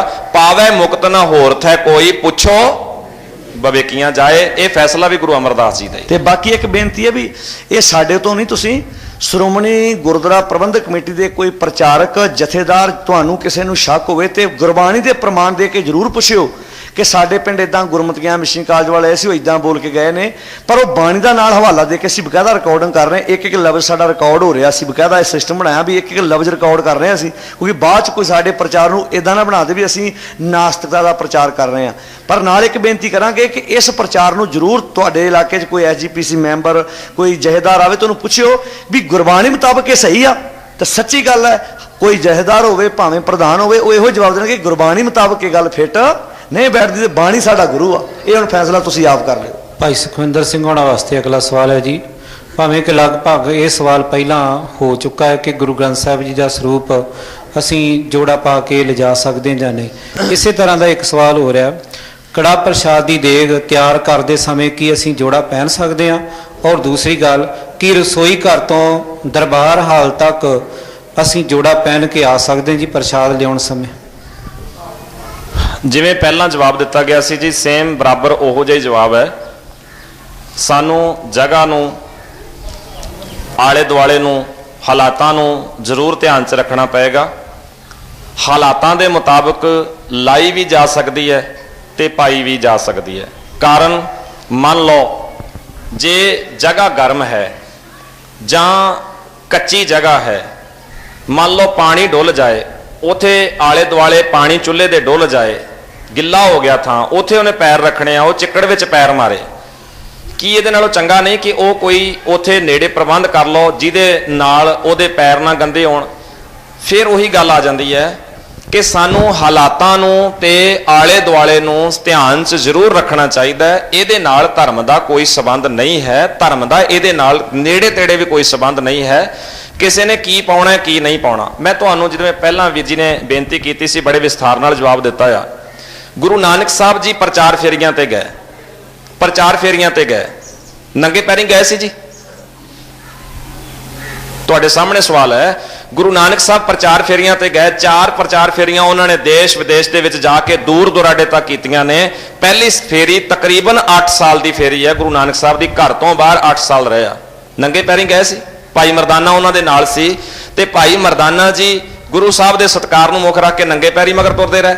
ਜੰਗਲਾਂ ਵਿੱਚ ਦੀ ਗਏ, ਕੋਈ ਇੰਨੇ ਪੱਕੇ ਰਸਤੇ ਨਹੀਂ, ਕੋਈ ਗੱਡੀਆਂ ਨਹੀਂ ਸੀ ਉਦੋਂ ਕਿ ਉਹਨਾਂ ਨੂੰ ਚੜਾ ਕੇ ਲੈ ਕੇ ਗਈਆਂ। ਇੰਨਾ ਲੰਬਾ ਪੈਂਡਾ ਕਰਨ ਵਾਲੇ ਸਤਿਗੁਰੂ ਦੇ ਨਾਲ ਉਹਨਾਂ ਦੇ ਸਾਥੀ ਭਾਈ ਮਰਦਾਨਾ ਜੀ ਵੀ ਆਖਰ ਜੋੜਾ ਪਾ ਕੇ ਤੁਰਦੇ ਰਹੇ। ਉਸ ਤੋਂ ਬਾਅਦ ਅੱਗੇ ਚੱਲੋ, ਗੁਰੂ ਹਰਗੋਬਿੰਦ ਸਾਹਿਬ ਜੀ ਨੇ 4 ਜੰਗਾਂ ਲੜੀਆਂ। 4 ਜੰਗਾਂ ਲੜਦੇ ਵਕਤ ਹੁਣ ਜੰਗ ਵਿੱਚ ਜਾਣ ਵਾਲੇ ਨੇ ਆਪਣਾ ਪੂਰਾ ਪ੍ਰਬੰਧ ਕਰਨਾ ਹੈ ਕਿ ਕਿਤੇ ਕੋਈ ਕਿਸੇ ਹਥਿਆਰ ਦੀ ਸੱਟ ਫੱਟ ਸਾਨੂੰ ਨਾ ਲੱਗ ਜਾਏ। ਉਹ ਆਪਣੀਆਂ ਬਾਹਾਂ ਤੇ ਵੀ ਪੂਰਾ ਪ੍ਰਬੰਧ ਰੱਖਦੇ ਸੀ, ਆਪਣੀ ਧੌਣ ਤੇ ਵੀ ਪੂਰਾ ਪ੍ਰਬੰਧ ਰੱਖਦੇ ਸੀ, ਇੱਥੇ ਸਰੀਰ ਤੇ ਵੀ ਪੂਰਾ ਪ੍ਰਬੰਧ ਰੱਖਦੇ ਸੀ ਤਾਂ ਕਿ ਕਿਸੇ ਵੀ ਸ਼ਸਤਰ ਦਾ ਫੱਟ ਨਾ ਲੱਗ ਜਾਏ। ਉਹ ਸਾਰੀ ਵਰਦੀ ਨੂੰ ਪੂਰੀ ਸਿਰ ਤੋਂ ਲੈ ਕੇ ਗੋਡਿਆਂ ਤੱਕ ਜਿਹੜੀ ਵਰਦੀ ਸੀ ਉਹਨੂੰ ਕਿਹਾ ਜਾਂਦਾ ਸੀ ਬਖਤਰਬੰਦ। ਅੱਜ ਕੱਲ ਉਹਨੂੰ ਕਿਹਾ ਜਾਂਦਾ ਬੁਲਟ ਪ੍ਰੂਫ ਜੈਕਟ, ਜਿਹੜੀ ਸਾਡੇ ਸਰੀਰ ਨੂੰ ਨੁਕਸਾਨ ਤੋਂ ਬਚਾਉਂਦੀ ਹੈ। ਹੁਣ ਗੁਰੂ ਸਾਹਿਬ ਦੇ ਸਿੱਖ ਜੰਗ ਦੇ ਮੈਦਾਨ ਵਿੱਚ ਜਾਂਦੇ ਆ, ਤੇ ਜੰਗ ਦੇ ਮੈਦਾਨ ਵਿੱਚ ਜਾਣ ਵਾਲੇ ਸਿੱਖ ਪੂਰੀ ਤਰ੍ਹਾਂ ਸੁਰੱਖਿਅਤ ਹੋ ਕੇ ਕਿ ਸਰੀਰ ਦਾ ਘੱਟ ਤੋਂ ਘੱਟ ਨੁਕਸਾਨ ਹੋਵੇ, ਉਹ ਪੂਰਾ ਆਪਣਾ ਪ੍ਰਬੰਧ ਕਰਕੇ ਜਾਂਦੇ, ਬਖਤਰਬੰਦ ਪਾ ਕੇ ਜਾਂਦੇ ਆ। ਕੀ ਪੈਰਾਂ ਤੋਂ ਨੰਗੇ ਚਲ ਜਾਂਦੇ ਹੋਣਗੇ ਵੀ ਪੈਰੀਂ ਜੁੱਤੀ ਨਾ ਪਾ ਕੇ ਜਾਓ ਕਿਉਂਕਿ ਮਹਾਰਾਜ ਨਾਲ ਨੇ? ਇਹ ਸਾਡੇ ਨਾ ਅੱਜ ਕੱਲ ਇਸ ਤਰ੍ਹਾਂ ਦੇ ਭਰਮ ਭੁਲੇਖੇ ਪਏ ਆ। ਜਿਹੜੇ ਵੀਰ ਪਾਠ ਕਰ ਸਕਦੇ ਆ ਉਹਨਾਂ ਵਾਸਤੇ ਮੈਂ ਤੁਕ ਬੋਲ ਦਿੰਦਾ, ਤੁਸੀਂ ਆਪ ਪੜ੍ਹ ਲਿਓ, ਆਪ ਅਰਥ ਕਰ ਲਿਓ, ਸਾਡੇ ਤੇ ਗੁੱਸਾ ਨਾ ਕਰਿਓ। ਪੱਗ ਉੱਪੇ ਤਾਣਾ ਆਪਣਾ ਕੀਆ ਕਮਾਣਾ, ਆਸਾ ਕੀ ਵਾਰ ਦਾ ਫੈਸਲਾ ਹੈ ਗੁਰੂ ਨਾਨਕ ਸਾਹਿਬ ਦਾ ਹੀ। ਲਿਖ ਲਿਖ ਪੜਿਆ ਤੇਤਾ ਕੜਿਆ, ਇਹ ਸ਼ਲੋਕ ਹੈ ਜਿੱਥੇ ਆਉਂਦਾ ਨਾ ਪੜ ਪੜ ਗੱਡੀ ਲੱਧੀਆਂ ਪੜ ਪੜ ਭਰੀਆਂ ਸਾਥ, ਉਹਦਾ ਅਗਲਾ ਸ਼ਲੋਕ ਹੈ ਲਿਖ ਲਿਖ ਪੜਿਆ ਤੇਤਾ ਕੜਿਆ। ਉਹਦੇ ਵਿੱਚ ਹੈ ਪੱਗ ਉੱਪੇ ਤਾਣਾ ਆਪਣਾ ਕੀਆ ਕਮਾਣਾ, ਆਲਮਲ ਖਾਈ ਸਿਰ ਸ਼ਾਈ ਪਾਈ ਮੂਰਖ ਅੰਧ ਹੈ ਪੱਤ ਗਵਾਈ। ਸੋ ਇਹਨਾਂ ਗੱਲਾਂ 'ਚ ਝਗੜਨ ਦੀ ਲੋੜ ਨਹੀਂ ਆ, ਸਾਨੂੰ ਇੱਕ ਦੂਜੇ ਨਾਲ ਉੱਚਾ ਨੀਵਾਂ ਬੋਲਣ ਦੀ ਲੋੜ ਨਹੀਂ, ਕੋਈ ਨਫ਼ਰਤ ਕਰਨ ਦੀ ਲੋੜ ਨਹੀਂ। ਵਿਦੇਸ਼ਾਂ ਦੀ ਗੱਲ ਕੀਤੀ ਗਈ ਸੀ ਜਿੱਥੇ ਬਰਫ਼ ਪੈਂਦੀ ਹੈ, ਤੁਸੀਂ ਅੱਜ ਜਦੋਂ ਮਰਜ਼ੀ ਕਿਸੇ ਨੂੰ ਫੋਨ ਕਰ ਲਓ, ਕੈਨੇਡਾ ਫੋਨ ਕਰ ਲਓ, ਜਿੱਥੇ ਬਰਫ਼ ਪੈਂਦੀ ਹੈ ਉੱਥੇ ਲੰਗਰ ਵਿੱਚ ਉਹਨਾਂ ਨੇ ਬਕਾਇਦਾ ਚੱਪਲਾਂ ਰੱਖੀਆਂ ਹੋਈਆਂ ਤਾਂ ਕਿ ਉਹ ਜਿਹੜੀ ਫਰਸ਼ ਹੈ ਉਹਦੇ ਤੇ ਤੁਸੀਂ ਪੈਰ ਰੱਖ ਹੀ ਨਹੀਂ ਸਕਦੇ ਕਿਉਂਕਿ ਇੰਨੀ ਠੰਡੀ ਹੈ, ਤੁਸੀਂ ਪੈਰ ਨਹੀਂ ਰੱਖ ਸਕਦੇ। ਜਿਨ੍ਹਾਂ ਨੇ ਲੰਗਰ ਵਰਤਾਉਣਾ ਆ ਬਕਾਇਦਾ ਉਹ ਲੰਗਰ ਵਿੱਚ ਰੱਖੀਆਂ ਹੋਈਆਂ ਉਹ ਚੱਪਲਾਂ ਜਿਹੜੀਆਂ ਵੱਖਰੀਆਂ ਰੱਖੀਆਂ ਉਹ ਬਾਹਰ ਨਹੀਂ ਜਾਂਦੀਆਂ, ਉਹ ਚੱਪਲਾਂ ਪਾ ਕੇ ਹੀ ਲੰਗਰ ਵਰਤਾਉਂਦੇ ਆ। ਉਸ ਤਰ੍ਹਾਂ ਲੰਗਰ ਨਹੀਂ ਵਰਤਾਉਂਦੇ ਕਿਉਂਕਿ ਇੱਕ ਤਾਂ ਉਹਨਾਂ ਦਾ ਰਹਿਣ ਸਹਿਣ ਉਵੇਂ ਦਾ, ਦੂਜਾ ਉੱਥੇ ਫਰਸ਼ ਇੰਨੀ ਠੰਡੀ ਹੈ ਕਿ ਪੈਰ ਰੱਖਣਾ ਹੀ ਬੜਾ ਔਖਾ ਹੈ। ਤਾਂ ਉੱਥੇ ਹਾਲਾਤ ਇਸ ਤਰ੍ਹਾਂ ਦੇ ਬਣੇ। ਹੁਣ ਜੇ ਕੋਈ ਇੱਥੋਂ ਦਾ ਬੰਦਾ ਜਾ ਕੇ ਉੱਥੇ ਲੜੀ ਜਾਵੇ, ਆ ਜਾਂਦੇ ਕਈ ਬਜ਼ੁਰਗ ਆਪਣੇ ਮੁੰਡਿਆਂ ਨੂੰ ਮਗਰ ਮਿਲਣ ਵਾਸਤੇ, ਉਹ ਵੇ ਹਾਲ ਹੈ ਆ ਲੰਗਰ 'ਚ ਚੱਪਲਾਂ ਪਾਈ ਫਿਰਦਾ। ਮੇਰੇ ਸਾਹਮਣੇ ਇੱਕ ਲੜ ਪਿਆ, ਉਹ ਕਹਿੰਦਾ ਬਾਪੂ ਮੇਰੀ ਗੱਲ ਸੁਣ, ਇੱਥੇ ਟਾਟ ਤੇ ਬਹਿ ਕੇ ਰੌਲਾ ਪਾਉਣਾ ਬੜਾ ਸੌਖਾ ਆ ਬਾਲਟੀ ਫੜ ਦਾਲ ਦੀ ਤੇ ਇਹਨੂੰ ਵਰਤਾ, ਇੱਥੋਂ ਲੈ ਕੇ ਤੁਰਦੇ ਆ ਅਖੀਰ ਤੱਕ ਜਾਂਦੇ ਆ ਤੈਨੂੰ ਆਪੇ ਸਮਝ ਲੱਗ ਜਾਣੀ ਆ ਵੀ ਇਹ ਪੰਜਾਬ ਨਹੀਂ ਆ ਇਹ ਕੈਨੇਡਾ ਆ, ਇਸ ਕਰਕੇ ਇੱਥੇ ਤੁਹਾਨੂੰ ਇਹ ਪਾਉਣੀਆਂ ਪੈਣੀਆਂ। ਉਹਨੂੰ ਬਾਪੂ ਨੂੰ ਸਮਝਾਇਆ, ਉਹਨੂੰ ਬਿਠਾਇਆ, ਉਹ ਰੋਟੀ ਖਾਣ ਨੂੰ ਤਿਆਰ ਨਾ, ਆਹ ਚੱਪਲਾਂ ਪਾਈ ਫਿਰਦੇ ਲੰਗਰ 'ਚ। ਉਹ ਕਹਿੰਦੇ ਵੀ ਇਹ ਚੱਪਲਾਂ ਜਿਹੜੀਆਂ ਸਿਰਫ ਲੰਗਰ ਵਾਸਤੇ ਹੀ ਆ, ਇਹ ਲੰਗਰ ਦੇ ਵਿੱਚ ਹੀ ਰਹਿੰਦੀਆਂ, ਤੁਸੀਂ ਕਿਉਂ ਇਸ ਤਰ੍ਹਾਂ ਦੁਬਦਾ 'ਚ ਪੈਂਦੇ? ਤੋ ਇਸ ਤਰ੍ਹਾਂ ਦੇ ਬੜੇ ਸਾਰੇ ਮਸਲੇ ਝਗੜੇ ਅਸੀਂ ਆਪੇ ਹੀ ਫਾਲਤੂ ਪਾਏ ਹੋਏ ਆ, ਇਹਨਾਂ ਝਗੜਿਆਂ 'ਚ ਪੈਣ ਦੀ ਲੋੜ ਨਹੀਂ, ਦੁਬਦਾ 'ਚ ਪੈਣ ਦੀ ਲੋੜ ਨਹੀਂ। ਖੈਰ ਸਾਨੂੰ ਇਹ ਧਿਆਨ ਜ਼ਰੂਰ ਰੱਖਣਾ ਚਾਹੀਦਾ, ਪਹਿਲਾਂ ਧਿਆਨ 'ਚ ਫਿਰ ਇੱਕ ਵਾਰੀ ਫੈਸਲਾ ਲਿਆ ਦੇਣਾ। ਫੈਸਲਾ ਗੁਰੂ ਨਾਨਕ ਸਾਹਿਬ ਦਾ ਆ। ਤੁਸੀਂ ਤੇ ਜੁੱਤੀ ਤੇ ਲੜ ਰਹੇ ਹੋ ਨਾ, ਜੁੱਤੀ ਤੇ ਤੁਸੀਂ ਜੁੱਤੀ ਤੇ ਲੜ ਰਹੇ ਹੋ ਵੀ ਮਹਾਰਾਜ ਸਰੂਪ ਚੁੱਕਣ ਲੱਗਿਆ ਪਾਉਣੀ ਆ ਕਿ ਨਹੀਂ, ਕੜਾ ਪ੍ਰਸ਼ਾਦ ਬਣਾਉਣ ਲੱਗਿਆ ਪਾਉਣੀ ਆ ਕਿ ਨਹੀਂ। ਮੈਂ ਤੁਹਾਡੇ ਸਾਹਮਣੇ ਰੱਖਦਾ, ਜੁੱਤੀ ਲਾ ਦਿੱਤੀ ਮੈਂ, ਲਓ ਜੀ ਜੁੱਤੀ ਲਾ ਦਿੱਤੀ, ਪੈਰ ਧੋ ਲੈ ਪਾਣੀ ਨਾਲ, ਹੱਥ ਵੀ ਧੋ ਲੈ ਪਾਣੀ ਨਾਲ, ਮੈਂ ਮੂੰਹ ਤੇ ਵੀ ਛੱਟੇ ਮਾਰ ਲੈ ਪਾਣੀ ਨਾਲ, ਕੱਪੜੇ ਮੈਂ ਧੋਤੇ ਪਾਏ ਹੋਏ ਆ, ਸਾਫ਼ ਸੁਥਰੇ ਪਾਏ ਆ, ਠੀਕ ਹੈ ਜੀ। ਹੁਣ ਠੀਕ ਹੈ, ਮੈਂ ਸੁੱਚਾ ਨਾ, ਜਵਾਬ ਦਿਓ ਜੀ, ਹੁਣ ਮੈਂ ਸੁੱਚਾ ਨਾ, ਹੁਣ ਤੇ ਕੋਈ ਦਿੱਕਤ ਨਹੀਂ। ਮੈਂ ਤੇ ਮੂੰਹ ਵੀ ਧੋ ਲਿਆ, ਹੱਥ ਵੀ ਧੋ ਲਿਆ, ਪੈਰ ਵੀ ਧੋ ਲਿਆ, ਜੁੱਤੀ ਵੀ ਨਹੀਂ ਪਾਈ ਹੋਈ, ਮੈਂ ਕੱਪੜੇ ਸਾਫ਼ ਸੁਥਰੇ ਪਾਏ, ਹੁਣ ਠੀਕ ਹੈ, ਪ੍ਰਵਾਨ ਹੈ ਹੁਣ। ਮੈਂ ਫੇਰ ਇੱਕ ਵਾਰੀ ਪੜ੍ਹ ਦੇਣਾ, ਸੂਚੇ ਇਹ ਨਾ ਆਖੀਐ ਬਹਿਣ ਜੇ ਪਿੰਡਾ ਧੋਏ, ਸੂਚੇ ਸਈ ਨਾਨਕਾ ਜਿਨ ਮਨ ਵਸਿਆ ਸੋਏ। ਜੇ ਮੈਂ ਮੂੰਹ ਧੋ ਲਿਆ ਪਰ ਮੈਂ ਆਪਣੀ ਅੱਖਾਂ ਨਾਲ ਜੁੱਤੀ ਤੇ ਲਾਈ ਹੋਈ ਆ, ਜੁੱਤੀ ਵੀ ਲਾਈ ਆ, ਮੈਂ ਹੱਥ ਵੀ ਧੋਤੇ, ਪੈਰ ਵੀ ਧੋਤੇ ਆ, ਮੂੰਹ ਵੀ ਧੋ ਲਿਆ, ਤੇ ਮੈਂ ਕੜਾਹ ਪ੍ਰਸ਼ਾਦ ਵਰਤਾਉਂਦਿਆਂ ਮੈਲੀ ਨਿਗਾਹ ਨਾਲ ਕਿਸੇ ਵੱਲ ਵੇਖ ਰਿਹਾ, ਹੁਣ ਅੱਖਾਂ ਕੱਢ ਦੋਗੇ ਉਹਦੀਆਂ? ਪਰਾਇਆ ਹੱਕ ਮਾਰ ਕੇ ਕਿਸੇ ਦੀ ਬੇਈਮਾਨੀ, ਮੰਨ ਲਓ ਗੋਲਕ ਚੋਂ ਪੈਸੇ ਚੋਰੀ ਕਰ ਲਿਆ, ਹੁਣ ਹੱਥ ਧੋ ਲਿਆ, ਉਹਨੇ ਜੁੱਤੀ ਲਾ ਲਈ, ਹਾ ਆਹ ਬੜਾ ਭਾਈ ਮਰਜ਼ਾਦਾ ਵਾਲਾ, ਵੇਖ ਲਓ ਜੁੱਤੀ ਲਾ ਕੇ, ਜਿਹੜੇ ਗੋਲਕ ਚੋਂ ਪੈਸੇ ਚੁੱਕੇ ਉਹ ਕਿਸੇ ਖਾਤੇ ਨਹੀਂ ਆ। ਮੈਂ ਜੁੱਤੀ ਤੇ ਲਾ ਲਈ, ਮੈਂ ਹੱਥ ਤੇ ਧੋ ਲਿਆ, ਮੈਂ ਅੱਖਾਂ ਤੇ ਧੋ ਲਈਆਂ, ਪਰ ਜਿਹੜਾ ਝੂਠ ਬੋਲਿਆ ਉਹਦਾ ਕੀ ਕਰਨਾ? ਆ ਇੱਕ ਹੁਣੇ ਤੁਹਾਡੇ ਜੋ ਸਵਾਲ ਆਇਆ ਸੀ ਪਹਿਲਾਂ, ਇੱਕ ਮਿੰਟ ਧਿਆਨ ਦਿਓ ਜੀ, ਆ ਤੁਹਾਡੇ ਜੋ ਸਵਾਲ ਆਇਆ ਸੀ, ਆਖੇ ਕੋਈ ਭਾਈ ਗੁਰਦੁਆਰੇ ਪੱਤਰੀਆਂ ਖੋਲਦਾ, ਥੋੜਾ ਸੰਖੇਪ, ਗੁਰਦੁਆਰੇ ਪੱਤਰੀ ਖੋਲਦਾ, ਲੋਕਾਂ ਦਾ ਭਵਿੱਖ ਦੱਸਦਾ, ਲੋਕਾਂ ਦੇ ਮੰਦੇ ਚੰਗੇ ਮਹੂਰਤ ਸੋਧਦਾ ਨਾ, ਜਿਹੜਾ ਪੱਤਰੀਆਂ ਖੋਲਣ ਵਾਲਾ ਬਾਬਾ ਜੁੱਤੀ ਲਾ ਕੇ ਕੜਾਹ ਪ੍ਰਸ਼ਾਦ ਬਣਾਵੇ, ਹਾਂ ਭਲਾ ਪ੍ਰਵਾਨ ਹੈ? ਸਾਰਾ ਕੁਝ ਤੇ ਬਾਣੀ ਤੋਂ ਉਲਟ ਕਰਨ ਡਏ ਆ, ਜੁੱਤੀਆਂ ਮਰਜ਼ਾਦਾ ਵਾਲਾ ਭਾਈ ਤੇ ਆਈ ਜੁੱਤੀ ਲਾ ਕੇ ਕੜਾਹ ਪ੍ਰਸ਼ਾਦ ਵਰਤਾਉਂਦਾ। ਉਹ ਭਾਈ ਇਹੋ ਜਿਹੇ ਭਰਮ ਭੁਲੇਖਿਆਂ 'ਚ ਨਾ ਪਾਓ, ਕਿਰਦਾਰ ਨੂੰ ਪਰਖੋ, ਉਹਦੀ ਸੋਚ ਨੂੰ ਪਰਖੋ, ਕੀ ਗੁਰਬਾਣੀ ਦੇ ਅਸੂਲਾਂ ਤੇ ਖਰਾ ਉਤਰਦਾ ਹੈ ਕਿ ਨਹੀਂ ਉਤਰਦਾ। ਇਹੋ ਜਿਹੀਆਂ ਗੱਲਾਂ 'ਚ ਉਲਝਣ ਦੀ ਲੋੜ ਨਹੀਂ। ਵਾਰ-ਵਾਰ ਇਹ ਸਵਾਲ ਪਤਾ ਨਹੀਂ ਕਿਉਂ ਤੁਹਾਡੇ 'ਚੋਂ ਆਈ ਜਾਂਦਾ। ਖੈਰ ਇਹਨਾਂ ਗੱਲਾਂ 'ਚ ਨਾ ਉਲਝੋ। ਸੂਚੇ ਇਹ ਨਾ ਆਖੀਐ ਬਹਿਨ ਜੇ ਪਿੰਡਾ ਧੋਏ, ਸੂਚੇ ਸਈ ਨਾਨਕਾ ਜਿਨ ਮਨ ਵਸਿਆ ਸੋਏ। ਮਨੋਂ ਸੁੱਚੇ ਹੋ ਜਾਈਏ, ਬਾਹਰ ਦੀ ਸੁਚਮਤਾ ਤਾਂ ਹੀ ਹੋਏਗੀ, ਜੇ ਮਨੋਂ ਸੁੱਚੇ ਨਹੀਂ ਤੇ ਬਾਹਰ ਦੀ ਸੁਚਮਤਾ ਸਾਡੀ ਕਿਸੇ ਅਰਥ ਨਹੀਂ ਹੋਏਗੀ। ਇੱਥੋਂ ਮਾਈ ਭਾਈ ਘਰ ਨੂੰ ਜਾਣਗੇ, ਕਈ ਦੇਗ ਲੈ ਕੇ ਜਾਣਗੇ ਤੇ ਜੋੜੇ ਪਾ ਕੇ ਜਾਣਗੇ, ਉਹਨਾਂ ਬਾਰੇ ਸਾਡਾ ਕੀ ਖਿਆਲ ਹੋਏਗਾ? ਜਾਂ ਇਤਿਹਾਸਕ ਸਥਾਨ ਤੋਂ ਲੈ ਕੇ ਉਹਨੇ ਇਸੇ ਤਰ੍ਹਾਂ ਗੁਰਦੁਆਰਾ ਸਾਹਿਬ ਅੰਦਰ ਬੈਲਟ ਪਾ ਕੇ ਜਾਣੀ, ਕੋਈ ਪਰਸ ਲੈ ਕੇ ਜਾ ਰਿਹਾ, ਨਗਰ ਕੀਰਤਨ ਨਿਕਲਦਾ, ਉੱਥੇ ਪੰਜ ਪਿਆਰਿਆਂ ਦਾ ਵਿਚਾਰਿਆਂ ਦਾ ਕਈ ਵਾਰ ਬੁਰਾ ਹਾਲ ਹੋ ਜਾਂਦਾ, ਜੋੜੇ ਨਹੀਂ ਪਾਉਣੇ ਜੀ। ਖੈਰ ਸਮਾਂ ਬਹੁਤ ਅੱਗੇ ਜਾ ਚੁੱਕਾ ਹੈ, 2 ਸਵਾਲ ਸਿਰਫ ਰਹਿ ਗਏ ਨੇ, ਇਹ ਕਰਨ ਤੋਂ ਬਾਅਦ ਸਮਾਪਤੀ ਹੈ ਜੀ। ਭਾਈ ਸਰਬਜੀਤ ਸਿੰਘ ਹੋਣਾ ਵਾਸਤੇ ਸਵਾਲ ਆਇਆ ਜੀ ਕਿ ਅਰਦਾਸ ਦੇ ਸਮੇਂ ਪਾਠੀ ਸਿੰਘ ਲਈ ਦੇਗ ਜਿਹੜਾ ਗੱਫਾ ਹੈ ਉਹ ਕੱਢਣਾ ਚਾਹੀਦਾ ਹੈ ਕਿ ਨਹੀਂ ਜੀ? ਅਸਲ ਦੇ ਵਿੱਚ ਜੀ ਇਹ ਗੱਲ ਕਈਆਂ ਨੂੰ ਸ਼ਾਇਦ ਕਈ ਵਾਰੀ ਇਤਰਾਜ਼ ਹੁੰਦਾ, ਪਰ ਇਹ ਗੱਲ ਅਸਲ 'ਚ ਪ੍ਰਚਲਿਤ ਕਿੱਥੋਂ ਹੋਈ ਸੀ? ਸਿੱਖ ਰਹਿਤ ਮਰਿਆਦਾ ਵਿੱਚ ਹੀ ਬਕਾਇਦਾ ਲਿਖਿਆ ਵੀ ਇਹ ਦੇਗ ਜਿਹੜੀ ਆ ਪਾਠੀ ਸਿੰਘ ਵਾਸਤੇ ਕੱਢ ਕੇ ਜਿਹੜੀ ਆ ਉਹ ਤਾਬਿਆ ਰੱਖ ਦੇਣੀ ਚਾਹੀਦੀ ਆ। ਕਿਉਂਕਿ ਕਈ ਵਾਰੀ ਇਸ ਤਰ੍ਹਾਂ ਹੁੰਦਾ ਕਿ ਭਾਈ ਸਾਹਿਬ ਦੀ ਦੇਗ ਨਹੀਂ ਰੱਖੀ ਜਾਂਦੀ, ਉਹ ਸਾਰੀ ਸੰਗਤ ਨੂੰ ਵਰਤਾਤੀ ਜਾਂਦੀ ਤੇ ਭਾਈ ਸਾਹਿਬ ਵਾਸਤੇ ਦੇਗ ਮੁੜ ਕੇ ਬਚਦੀ ਨਹੀਂ। ਪਹਿਲ ਦੇ ਆਧਾਰ ਤੇ ਵੀ ਉਹ ਦੇਗ ਭਾਈ ਸਾਹਿਬ ਵਾਸਤੇ ਕੱਢ ਦਿਓ ਤੇ ਬਾਕੀ ਸੰਗਤ ਨੂੰ ਵਰਤਾ ਦਿਓ। ਭਾਈ ਸਾਹਿਬ ਜਦੋਂ ਆਪਣੀਆਂ ਗੁਰਦੁਆਰਾ ਸਾਹਿਬ ਦੀ ਡਿਊਟੀ ਤੋਂ ਫ੍ਰੀ ਹੋਣ ਤੇ ਬਾਅਦ ਵਿੱਚ ਉਹ ਆਪਣੀ ਦੇਗ ਜਿਹੜੀ ਉਹ ਛਕ ਲੈਣ। ਬਸ ਇੰਨੀ ਗੱਲ, ਇਹਦੇ ਵਿੱਚ ਕੋਈ ਵੱਡੀ ਚੌੜੀ ਗੱਲ ਨਹੀਂ। ਹਾਂਜੀ, ਅਖੀਰਲਾ ਸਵਾਲ ਹੈ ਕਿ ਕਈ ਵਾਰ 10-15 ਮਾਈ ਭਾਈ ਇਕੱਠੇ ਹੋ ਕੇ ਗੁਰਦੁਆਰਾ ਸਾਹਿਬ ਦੇ ਪ੍ਰਬੰਧਕਾਂ ਕੋਲ ਆਉਂਦੇ ਨੇ, ਹਾਂਜੀ, ਔਰ ਆਣ ਕੇ ਕਹਿੰਦੇ ਨੇ ਕਿ ਅਸੀਂ ਸੁਖਣਾ ਸੁਖੀਆਂ ਸਨ, ਸਾਡੀਆਂ ਪੂਰੀਆਂ ਹੋ ਗਈਆਂ ਜਿਹੜੀਆਂ ਮੰਨਤਾਂ ਅਸੀਂ ਮੰਨੀਆਂ ਸਨ, ਔਰ ਅਸੀਂ ਗੁਰਦੁਆਰਾ ਸਾਹਿਬ ਵਿਖੇ ਇਕੱਠੇ ਹੀ ਪਾਠ ਰਖਾਉਣੇ ਚਾਹੁੰਦੇ, ਜਿਨ੍ਹਾਂ ਨੂੰ ਲੜੀਆਂ ਦਾ ਨਾਮ ਦਿੱਤਾ ਜਾਂਦਾ। ਗੁਰਦੁਆਰਾ ਸਾਹਿਬ ਅਨਾਉਂਸਮੈਂਟਾਂ ਹੁੰਦੀਆਂ ਤੇ ਨਾਲ ਵੀਰ ਨੇ ਇਹ ਵੀ ਲਿਖ ਕੇ ਭੇਜਿਆ ਜੀ ਕਿ ਕਈ ਅਖੰਡ ਪਾਠੀ ਨੇ ਜਿਹੜੇ ਉਹ ਇਸ ਤਰ੍ਹਾਂ ਦੀਆਂ ਲੜੀਆਂ ਦਾ ਬਹੁਤ ਪ੍ਰਚਾਰ ਕਰਦੇ ਨੇ, ਉਤਸ਼ਾਹਿਤ ਕਰਦੇ ਨੇ ਕਿ ਲੜੀਆਂ ਦੇ ਵਿੱਚ ਪਾਠ ਆਪਣੇ ਬੁੱਕ ਕਰਾਓ ਜੀ। ਕੀ ਇਸ ਤਰ੍ਹਾਂ ਦਾ ਲੜੀ ਦੇ ਵਿੱਚ ਪਾਠ ਕਰਾਉਣ ਦੇ ਨਾਲ ਸੁਖਣਾ ਪੂਰੀ ਹੁੰਦੀ ਹੈ ਜੀ? ਇਹ ਕਿਰਪਾ ਕਰਕੇ ਇਸ ਤੇ ਚਾਨਣਾ ਪਾਇਆ। ਸਿੱਖ ਰਹਿਤ ਮਰਿਆਦਾ ਮੁਤਾਬਕ 2 ਹੀ ਪਾਠ ਹੈ ਜੀ, ਇੱਕ ਅਖੰਡ ਪਾਠ, ਇੱਕ ਸਹਿਜ ਪਾਠ, ਇਸ ਤੋਂ ਇਲਾਵਾ ਕੋਈ ਹੋਰ ਪਾਠ ਨਹੀਂ ਆ। ਉਹ ਵੀ ਦੱਸਿਆ ਕਿ ਇੱਕ ਵਕਤ ਇੱਕ ਦੀਵਾਨ ਵਿੱਚ ਜਾਂ ਇੱਕ ਕਮਰੇ 'ਚ ਇੱਕ ਹੀ ਪਾਠ ਹੋ ਸਕਦਾ, ਬਾਕੀ ਜਿਹੜੇ 12-12 13-13 51 ਪਾਠ ਵਾ ਉਹ ਦੁਕਾਨਦਾਰੀਆਂ ਜੀ, ਸਪਸ਼ਟ ਗੱਲ ਆ। ਹੁਣ ਇੱਕ ਹੀ ਕਲਾਸਰੂਮ ਦੇ ਵਿੱਚ ਤੇ ਇੱਕ ਜਣਾ ਪੜ੍ਹ ਰਿਹਾ, ਉਹ ਵੀ ਕਈ ਵਾਰੀ ਇਸ ਤਰ੍ਹਾਂ ਹੁੰਦਾ, ਵੱਡੇ ਜਦੋਂ ਜ਼ਿਆਦਾ ਪਾਠ ਹੁੰਦੇ ਨਾ, ਉਹ ਫਿਰ ਇੱਕ ਜਣਾ ਪਿੱਛੋਂ ਬੋਲਦਾ ਵੀ ਪੰਨੇ ਮਿਲਾਓ ਜੀ, ਉਹ ਇੱਕ ਅੱਗੇ ਲੰਘਦਾ ਦੂਜਾ ਪਿੱਛੇ ਰਹਿ ਜਾਂਦਾ, ਫਿਰ ਜੇ 2-3 ਪਿੱਛੇ ਹੁੰਦੇ ਉਹ ਨਾਲ ਚੁੱਕ ਕੇ ਅੱਗੇ ਲਾ ਲੈਂਦੇ ਆ, ਉਹ ਪੰਨੇ ਵੀ ਮਿਲਾਉਂਦੇ ਫਿਰ ਮਗਰੋਂ। ਜਿਵੇਂ ਮੰਨ ਲਓ ਵੀ ਪਾਠ ਜਾਣ ਡਿਆ 1256 ਪੰਨੇ ਤੇ ਇੱਕ ਵਿਚਾਰਾ ਘੱਟ ਪੜ੍ਹਦਾ, ਉਹਦਾ 1200 ਮਹਾਂ ਹੀ 43 ਕੁ ਪੰਨੇ ਤੇ ਆ, ਇੱਕ ਜ਼ਿਆਦਾ ਅੱਗੇ ਚਲੇ ਗਿਆ, ਉਹ 1265 ਚਲੇ ਗਿਆ, ਫਿਰ ਪਿਛਲਾ ਹੌਲੀ ਦਿਨ ਬੋਲਦਾ ਪੰਨੇ ਮਿਲਾਓ ਬਈ, ਉਹ ਪੰਨੇ ਮਿਲਾ ਲੈਂਦੇ ਆ। ਘਰ ਵਾਲੇ ਵਿਚਾਰੇ ਘਰ ਬੈਠੇ ਉਹ ਸੋਚਦੇ ਸਾਡਾ ਪਾਠ ਹੋ ਰਿਹਾ, ਮਹਾਰਾਜ ਨੇ ਸਾਨੂੰ ਫਲ ਦੇ ਦੇਣਾ। ਭਾਈ ਬਾਣੀ ਜੀਵਨ ਸਵਾਰਨ ਵਾਸਤੇ ਹੈ, ਉਹਨੂੰ ਪ੍ਰੈਕਟੀਕਲ ਸਮਝ ਕੇ ਆਪਣੇ ਜੀਵਨ 'ਚ ਧਾਰਨ ਕਰਨਾ। ਇਹ ਦੁਕਾਨਦਾਰੀਆਂ ਆਪਣਾ ਸਹਿਜ ਪਾਠ ਆਪ ਕਰੋ, ਜੇ ਨਹੀਂ ਕਰ ਸਕਦੇ ਗੁਰਦੁਆਰਾ ਸਾਹਿਬ ਦੇ ਭਾਈ ਸਾਹਿਬ ਕੋਲੋਂ ਕਰਾਓ ਤੇ ਕੋਲ ਬੈਠ ਕੇ ਬਕਾਇਦਾ ਸੁਣੋ। ਬਾਕੀ ਜਿੰਨੀ ਕੁ ਸ਼ਾਪਿੰਗ ਅਸੀਂ ਪਾਠਾਂ ਵੇਲੇ ਕਰਦੇ ਹਾਂ, ਅੱਗੋਂ ਪਿੱਛੋਂ ਨਹੀਂ ਕਰਦੇ। ਸਰੂਪ ਲਿਆ ਕੇ ਨਾ ਘਰ ਭਾਈ ਚੱਲ ਜਾਂਦੇ ਮੰਡੀਆਂ ਵੱਲ ਨੂੰ, ਬੀਬੀਆਂ ਚੱਲ ਜਾਂਦੀਆਂ ਸੂਟ ਖਰੀਦਣ, ਭਾਈ ਸਾਹਿਬ ਵਿਚਾਰੇ ਘਰ ਪਰ ਰਾਤ ਨੂੰ ਥੱਕੇ ਟੁੱਟੇ ਆਉਂਦੇ ਆ। ਬਾਪੂ ਨੂੰ ਫਿਰ ਅਗਰਬੱਤੀ ਤੇ ਮੋਮਬੱਤੀਆਂ ਉਹ ਬਾਲ ਦਿੰਦੇ, ਆਪ ਅਸੀਂ ਕੋਈ ਨਹੀਂ ਸੁਣਦੇ।